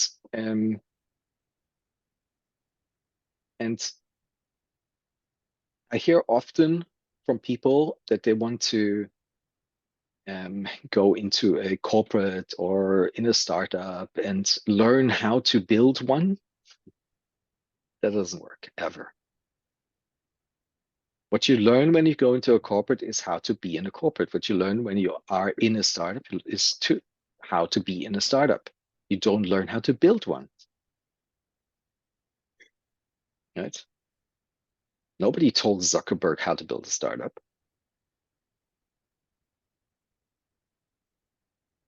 So take a first step, fail, learn, and continue. And this is why it's so important to be strong in yourself.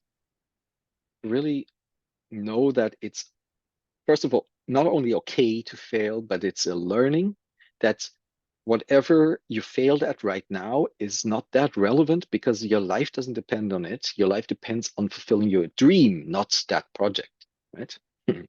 That's a totally different story. And so you can get up again and continue to walk towards your dream. That's how you do this.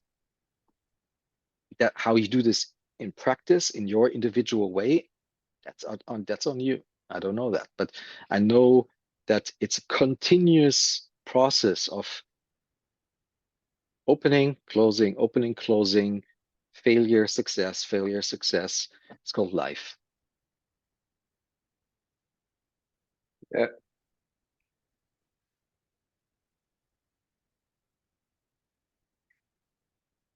Does that answer your question? No, but it was a good discussion and good input. So yeah, it's a part of it. Can you rephrase your question? Maybe I can find something that helps you now. No, I don't think it's a good enough answer for today, like for now, because yeah, it's a good input. Okay. So yeah, it's good enough. Good. Thank you. Also, I repeat this is for all of you. If you ever want to have a chat, if you think that's helpful, then just reach out. Awesome. Thank you. Gelila, it's your time. Thank you. No, I really like this. Like Emilia said, this is my language as well. It just makes more sense to me now. And it kind of does when you talk about it, but I can't really put it in perspectives. Like I can't really relate to the different things. I have written like half a book now from everything you taught us, but it's really hard to like remember the names or like where did I put this or where did I use this. So just hearing your story, it's kind of nice to know where you got the changes or like got like really like it clicked for you. So it's nice to hear. And yeah, it's really interesting. It's been, is it been 2 weeks or 3? 2? 3, okay. But it's been great. It's been a lot of learning and I love to learn. So thank you very much.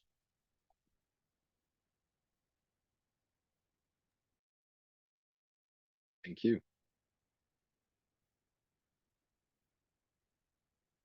Should I pass it on? Would it? I'm not sure it would have changed so much if I had started with this,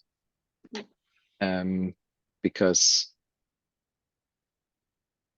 by now you had so many questions. What is this dude actually talking about? That the things that didn't make sense now suddenly make sense, right? Yeah, Nina said the same.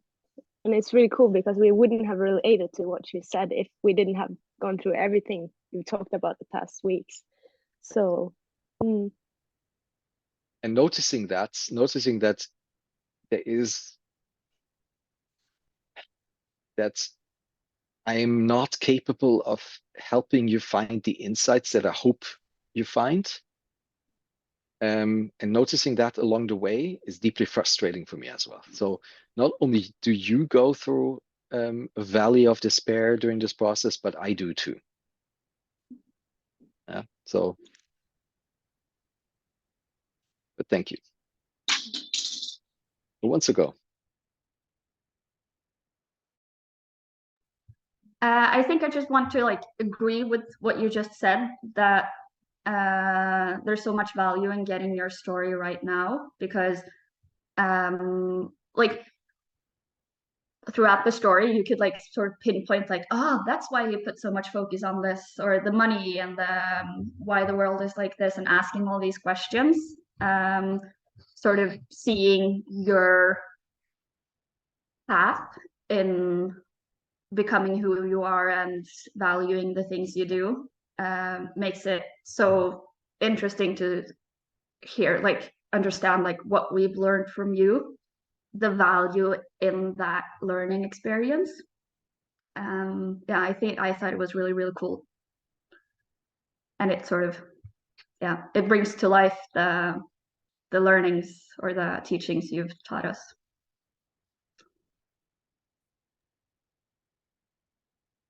I can't hear you. Is it me?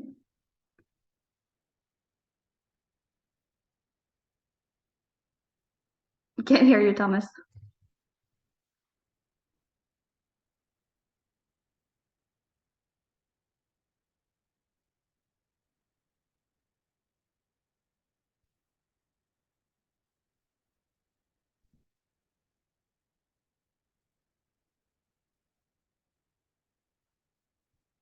I'll just continue the lesson then.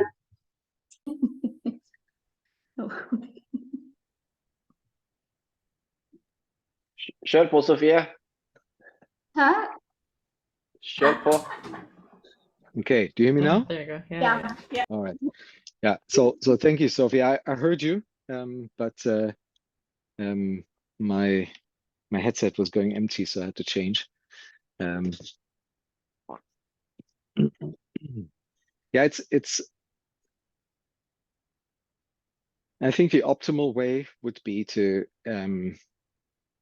start way earlier and really go into give all of your platform, the platform of your own life, to contextualize all the things I then say. But in the course of 3 weeks, we cannot really do that. So I had to start somewhere, but I'm really happy that this now begins to make sense for you.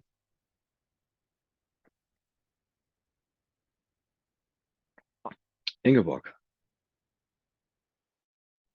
Yeah, I was just thinking how this is like a great perspective on learning, because I'm quite impatient. So you like sometimes during our lessons, I'll be like, okay, where's the point? Where's the point? I'm exaggerating,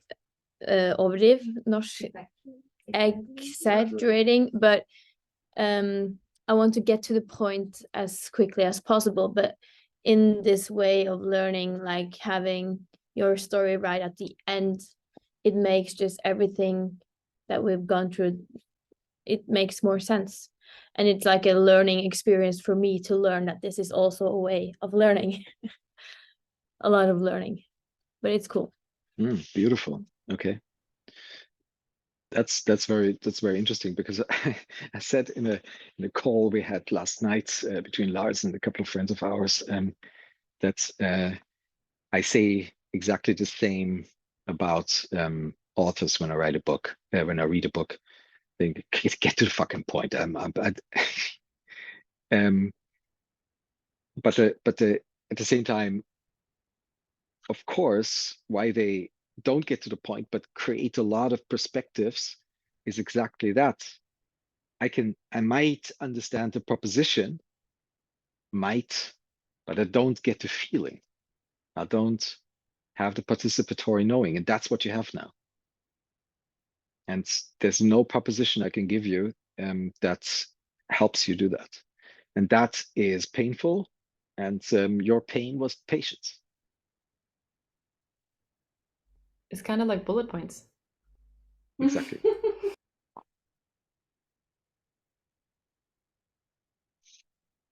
Somebody paid attention. Very good.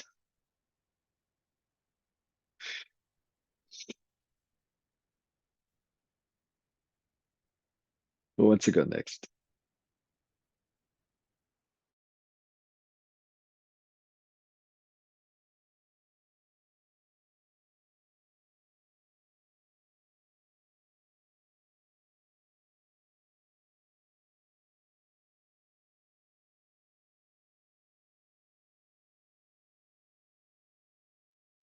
I can go.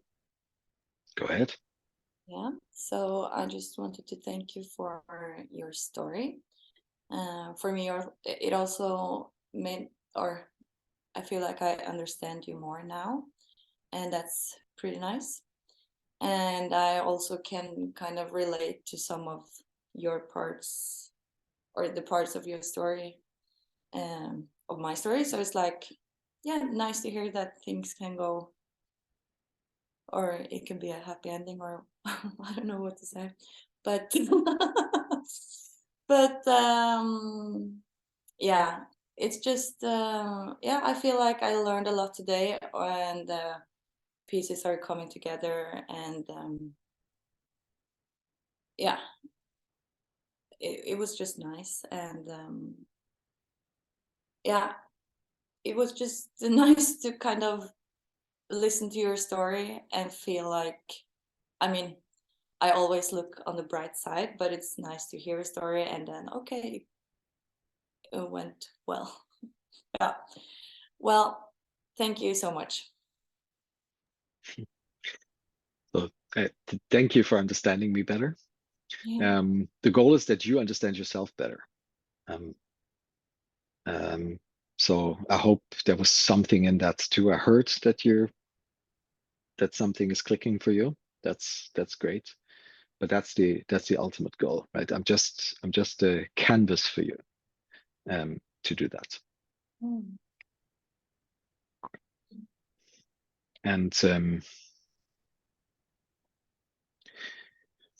And yes, it's for sure helpful to see that others have survived, especially when you go through a rough patch, because those rough patches can feel very, very deep. And there are some more that I could talk about, but that doesn't really matter because you have them have your own versions of this. And if you haven't had them, they will come, hopefully, so that you expand who you are through that.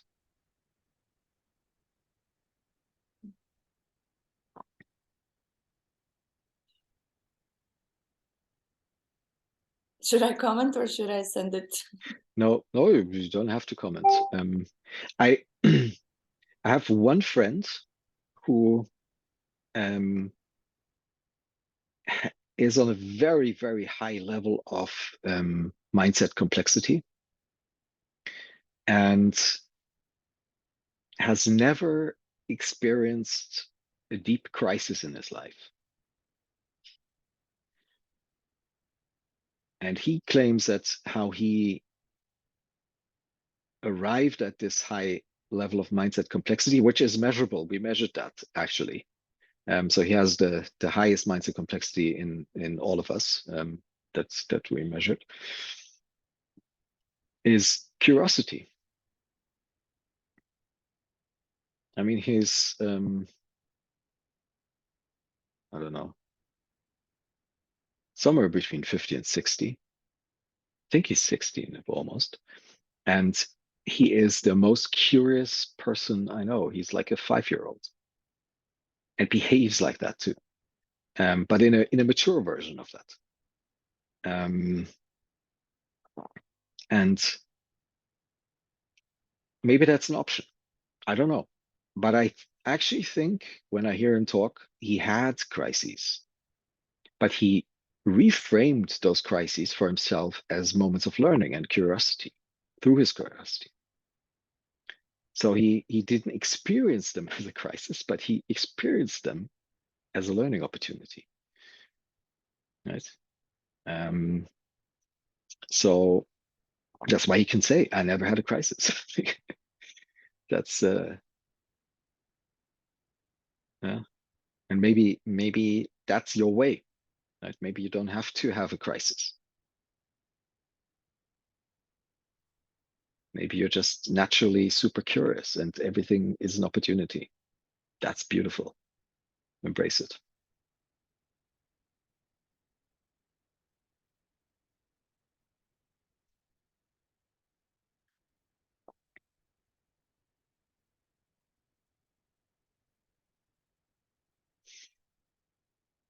Who wants to go? Anything coming up? I'll go. Yeah, it's really beautiful of you to share that story. My first thought was just reconnection with them, like how much more deeply we learn when we share things that we have lived than, for instance, when we share a theory or a method. It's just something that I think it happens in us when we in a different way somehow. It's like we're like humans able to tap into the reality of someone else when it's shared that way. So yeah, it was like we had this meeting with you earlier today, and I was also then tapping into like, once again, it's not only about the project, the solution, it's also how we as a team progress and prosper and evolve during the process. And yeah, somehow it's like your story gives us a framework or a backdrop or a context to fit our own work into somehow. And then there are like elements in your story, yeah, and things that I've lived that are not necessarily similar, but it sounds like the experiences could somehow be similar.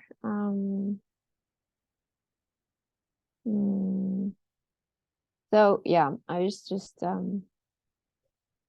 sticking a little to the word crisis that you say. I think the actual meaning of that word, I think it stems from the Greeks or something like that. I think it actually means turning point. And I guess why we've come to understand it as like a deep abyss instead of just like this point where you kind of reach rock bottom, or it could be a turning point is a turning point in mathematics. It doesn't necessarily have a negative connotation at all. It's just a shift. And I guess the reason why we kind of stuck to this abyss or crisis, like emergency interpretation of it is like, we have no training in moving in a point of big change. We don't know how to approach that. We don't know how to move in a situation where everything around us just changes. When we're like used to being in a fixed reality. So yeah, it's like, and I think maybe especially here in Norway, where everything is so institutionalized and you're supposed to just follow and adapt, and we have never been trained in how to move from ourselves, really, or putting the main emphasis on that initiation. And I think this whole program with you is telling me somehow, both in actual words and unknowingly, that is actually a way of approaching life, work, whatever, somehow. Yeah. Actually, what happened this morning was in a big part inspired by our session this morning with the group, with your team. And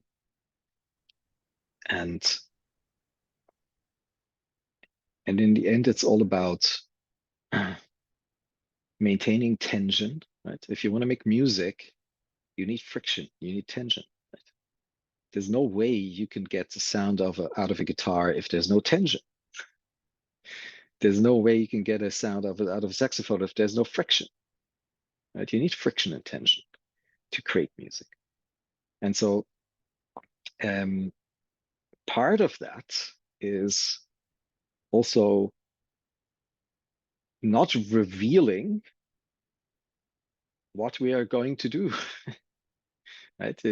Somewhere along the line, somebody asked, we need a plan. We want to know what happens next. And I gave you some of that, but also not really. And not only because I didn't want to, I really didn't want to, because I wanted to leave you in the dark, because that creates tension, but also because I genuinely didn't know. I had a sense of what was needed today. I didn't know exactly what shape it would take. My sense was that I wanted to map what we've done to your lives. And I wanted to find a way of you sharing how what you've learned in our sessions has meaning in your life. Now it's somehow turned up that I had to offer myself as a canvas to do that. Well, that's fine. I just did that, but I didn't wake up today knowing I would do that. So it's the, again, the first principles. I know we need tension. The tension has to be real. It cannot be produced. I have to feel it too. And we need that to make music. And if we are become really good at that, then we can improvise. That's what we've been doing. And that's the core message, really.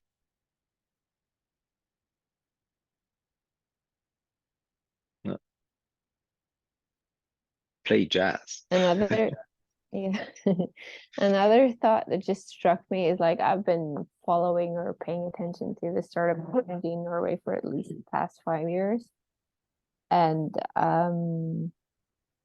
going to all these events and trying to interact with people. And it's my interpretation of it. This is not necessarily any truth, but it's been like a lot like these are people who are really eager to give you the perfect PowerPoint presentation, the perfect pitch. But it's like interacting with that space is not giving me an understanding of that, like, how does this really work? What is the essence of this? What's behind it? It's been like, to me, it's been like going to a show, which is kind of a nice show, but I have not found my way into that world just by showing up in that space, you know. But with what you've given us, it's like you saying, go that to the first principles, even without that being said out loud. It's something in there that is more fundamental than what I've seen in the startup scene in Norway, like at least the events that's openly available to the public. There's probably good stuff happening behind the scenes, but yeah, this goes deeper in what I've seen around here. Thank you, but it's not only Norway. I'd say it's the same everywhere. I haven't really immersed myself in the standard startup scene for a while because it really bores me. But it's in my experience very similar.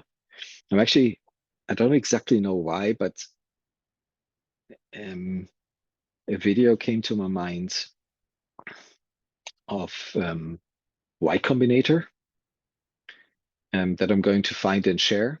Is anybody familiar with Y Combinator? No? Y Combinator is the first and probably most successful accelerator program for startups. If you don't know Y Combinator, you surely know Dropbox. And you surely know Airbnb. Those are two companies that came out of Y Combinator, of thousands of companies that came out of Y Combinator in the last 20 years. And Sam Altman, the guy who now runs the show at OpenAI, he was CEO of Y Combinator for a while.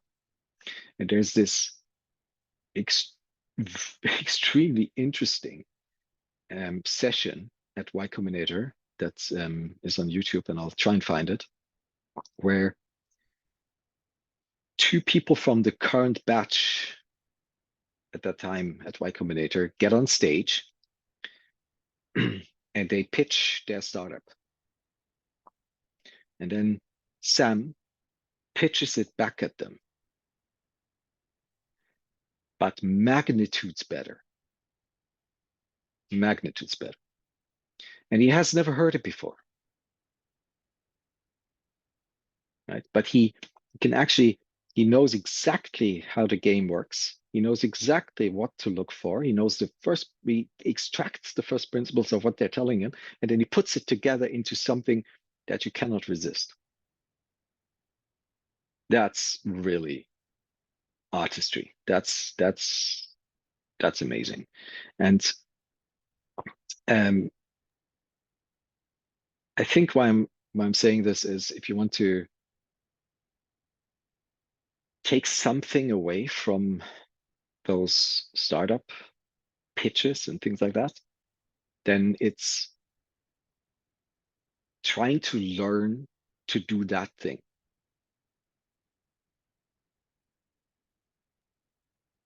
Sorry, Even if do it's you have only like go ahead. do you have like some videos of this guy?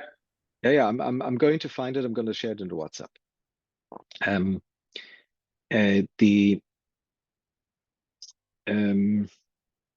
Because it helps you really think, right? Because you're listening to something for 3 minutes, and then you need to really segment it, like really understand everything about it, map it onto something you understand, and then play it back. That's an extreme exercise. If you can do that really well, then you never have to do any PowerPoint anymore. It's because you know the message, you immediately know it. And yes, you can format it as a PowerPoint to help other people, but you don't need it. And that's an extreme exercise. There's many years ago, 15 or so, I was in Seed Camp, which was a European copy of Y Combinator. And like any good startup, we were not only changing the world fundamentally, but we also had this massive pitch that was super complicated. And over the course of 1 week in London with 40 other startups, they forced us to drill down into our mission and be able to say it in 1 sentence. In the beginning of the week, we said that's entirely impossible. We're such a beautiful, multifaceted solution. It's impossible to say that in 1 sentence. Well, bullshit. Of course you can say it in 1 sentence if you really drill down. That's painful, but you can do it. That's and that helps me a lot to decipher concepts and drill down into what's the essence. Cool. Thank you for that, Ina. Thomas. Just a quick question. Have you ever tried doing a Pecha Kucha presentation? What do you think of that?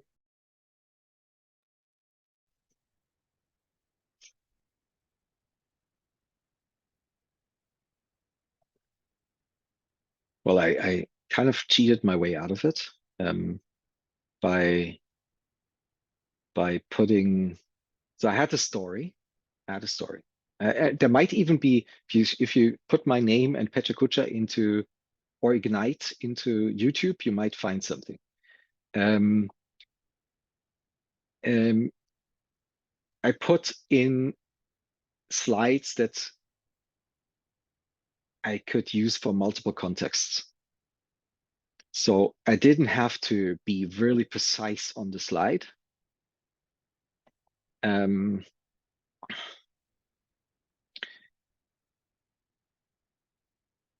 It's helpful to get your message in a certain time frame, right? It's like 3-5 minutes, something like that.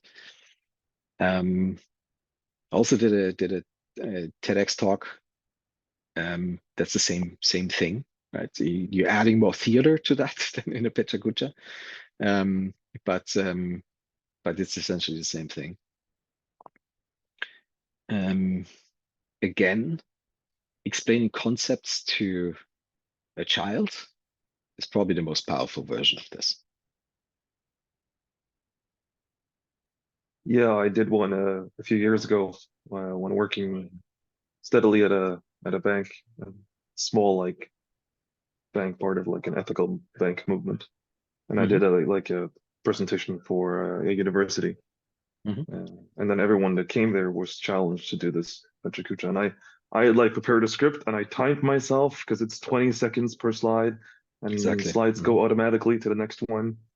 So I had made a script and I even had like time stamps in the script for when I should say what. I was not the best one. There was one that just rocked up and did it, and he had like way experience in explaining the things that he did. But I did okay, and then the two others that did it had no idea how to do it. So they were like, the slide went on, and they had to like be like, "Oh, I wasn't done," and so on. Like as they didn't actually look into the concept, but it was a fun exercise. Well, I doubt that anybody gets on stage and does that just out of pure talent. That's something you practice. There's another way to practice that. Have you ever played with PowerPoint karaoke? Okay, you just pull a random PowerPoint off the internet and in front of an audience, and then you've never seen it before, and you present it. That's fun. And you also detect how predictable those things are, if you've done 2 or 3 of those.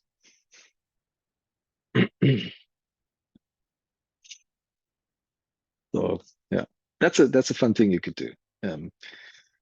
Get a room with a projector at school and just do a PowerPoint karaoke session. That's fun. Gelida, you wanted to say something. I was just gonna ask what Petra Kucha? Yeah, what that was, but Nina explained it, so it's fine. Yeah, thank you.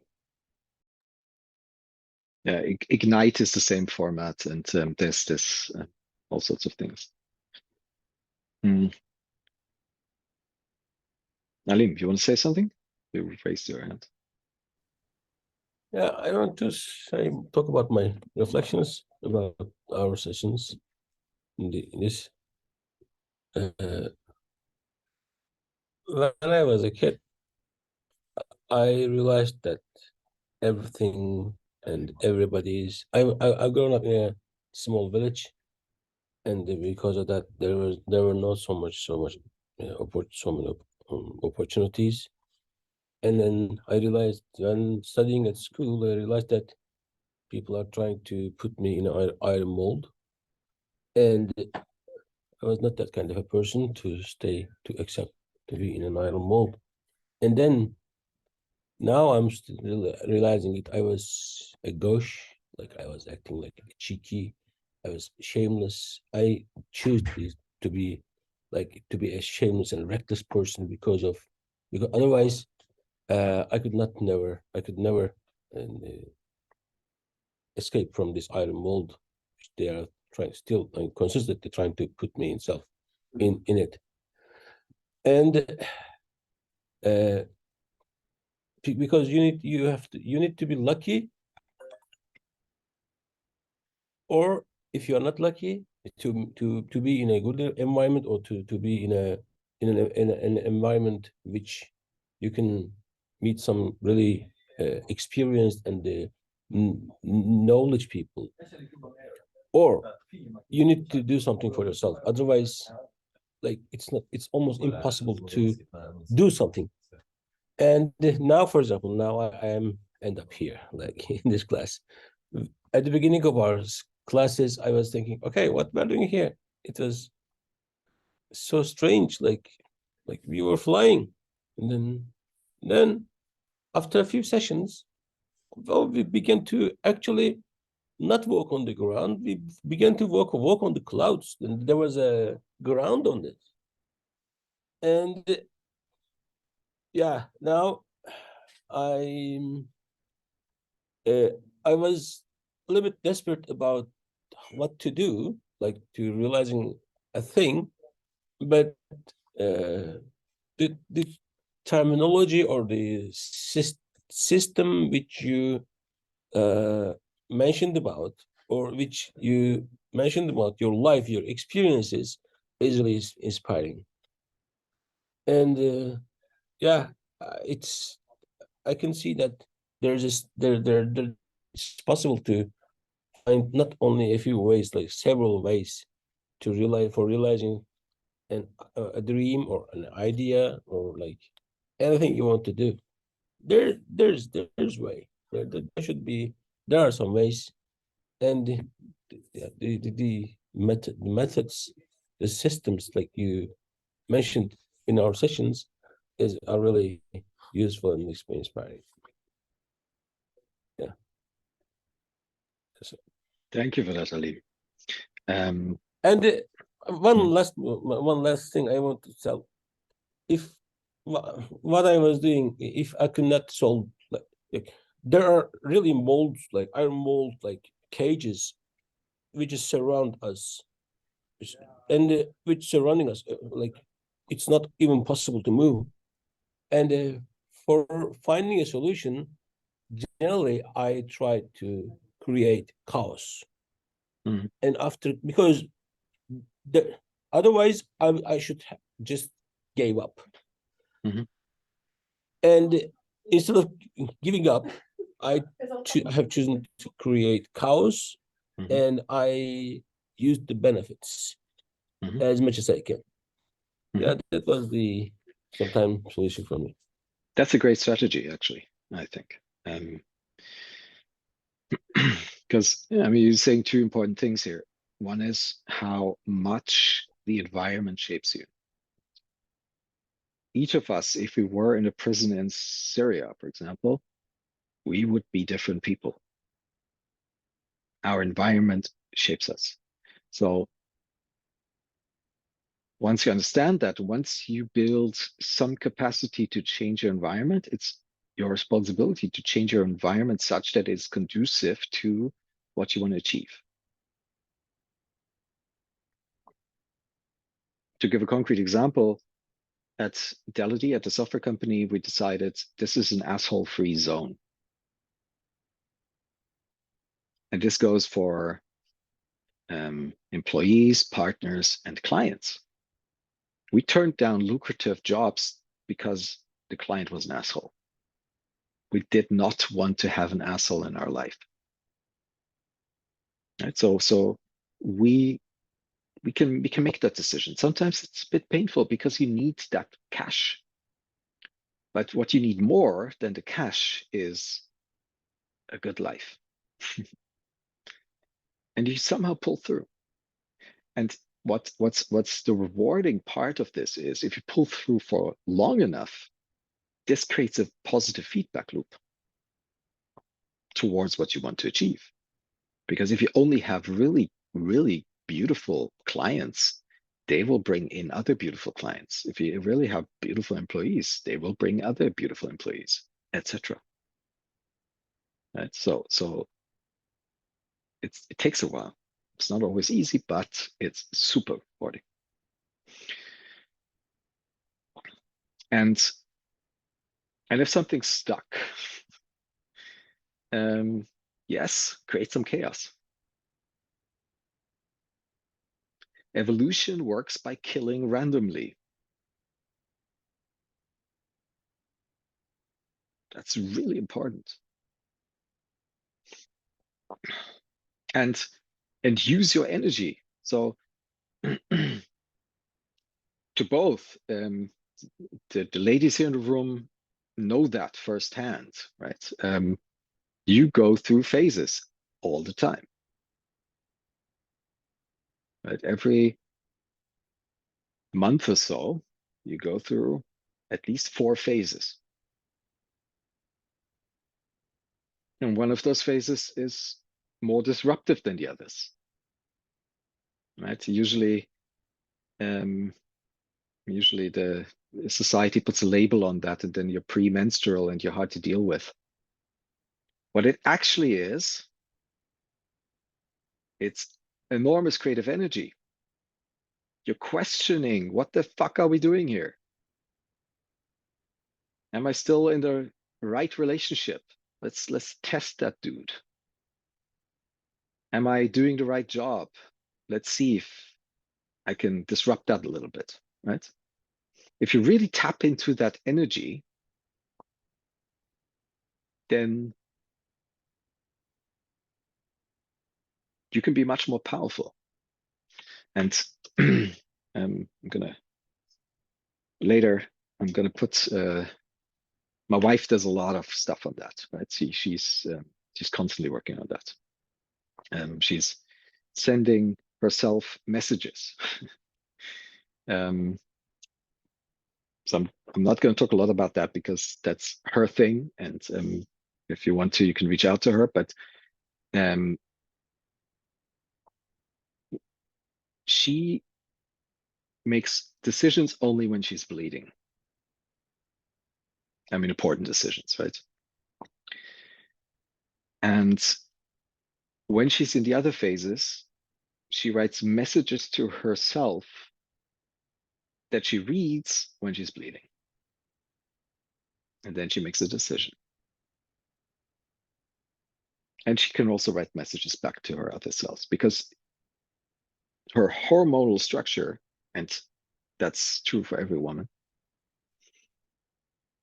really changes her behavior in different forms 4 times a month, roughly. That's powerful. So chaos is something that you can actually use, embrace to your benefit.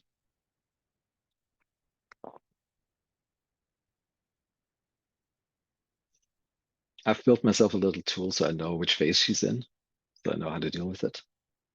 Because sometimes it's a little bit complicated.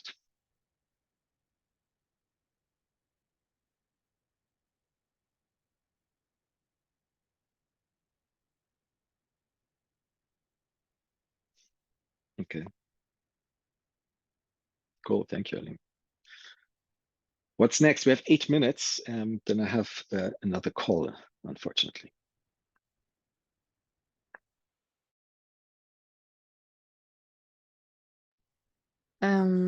Well, I don't have anything new to add, but for today, I think this lesson was the lesson that made most sense. Because like it was really inspiring, and also that the other lessons has been like I sat there with a lot of confusion, and I was like, do I really get this? Because it is like it's hard to get in that kind of mindset. But today's lesson was like the last piece of puzzle. So now kind of everything made sense. So yeah, it was cool. Cool, thank you. I think what it actually is, it's not mindset. The last sessions were about mindset. Today was about soul set. And the whole thing only makes sense if we do it all, the whole thing, right? Mind, soul, and body. Actually doing something, going out, experimenting, feeling what it feels like to be with your team. All of that is part of it. But yeah, thank you, Fatma. That's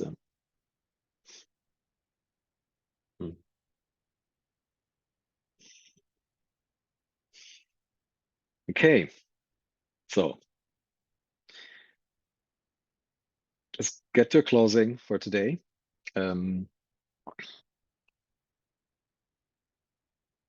I put all of the recordings into the playlist, so you can review them, like Galila is gonna do probably now that she's understood what this was all about.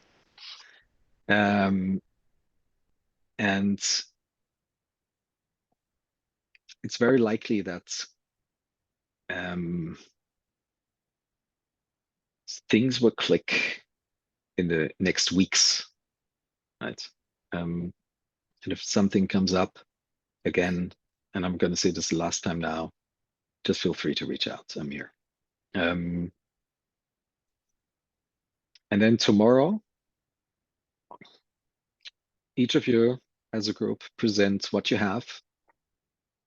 And then we're going to give you all the nasty feedback we have, and then all the love we have. And that will conclude our time together. Cool. Thank you so Thomas, much. could you Yes. put a link to the playlist where you put all of the videos, because they're Yes. in a bit Yes. different playlists. So create one with all of them. That would be really No, nice. there's one. I put it in the chat, but I'll put it again. Don't worry. Okay. This was amazing. Thank you so much. Wow, that connected to the soul. Thank you all.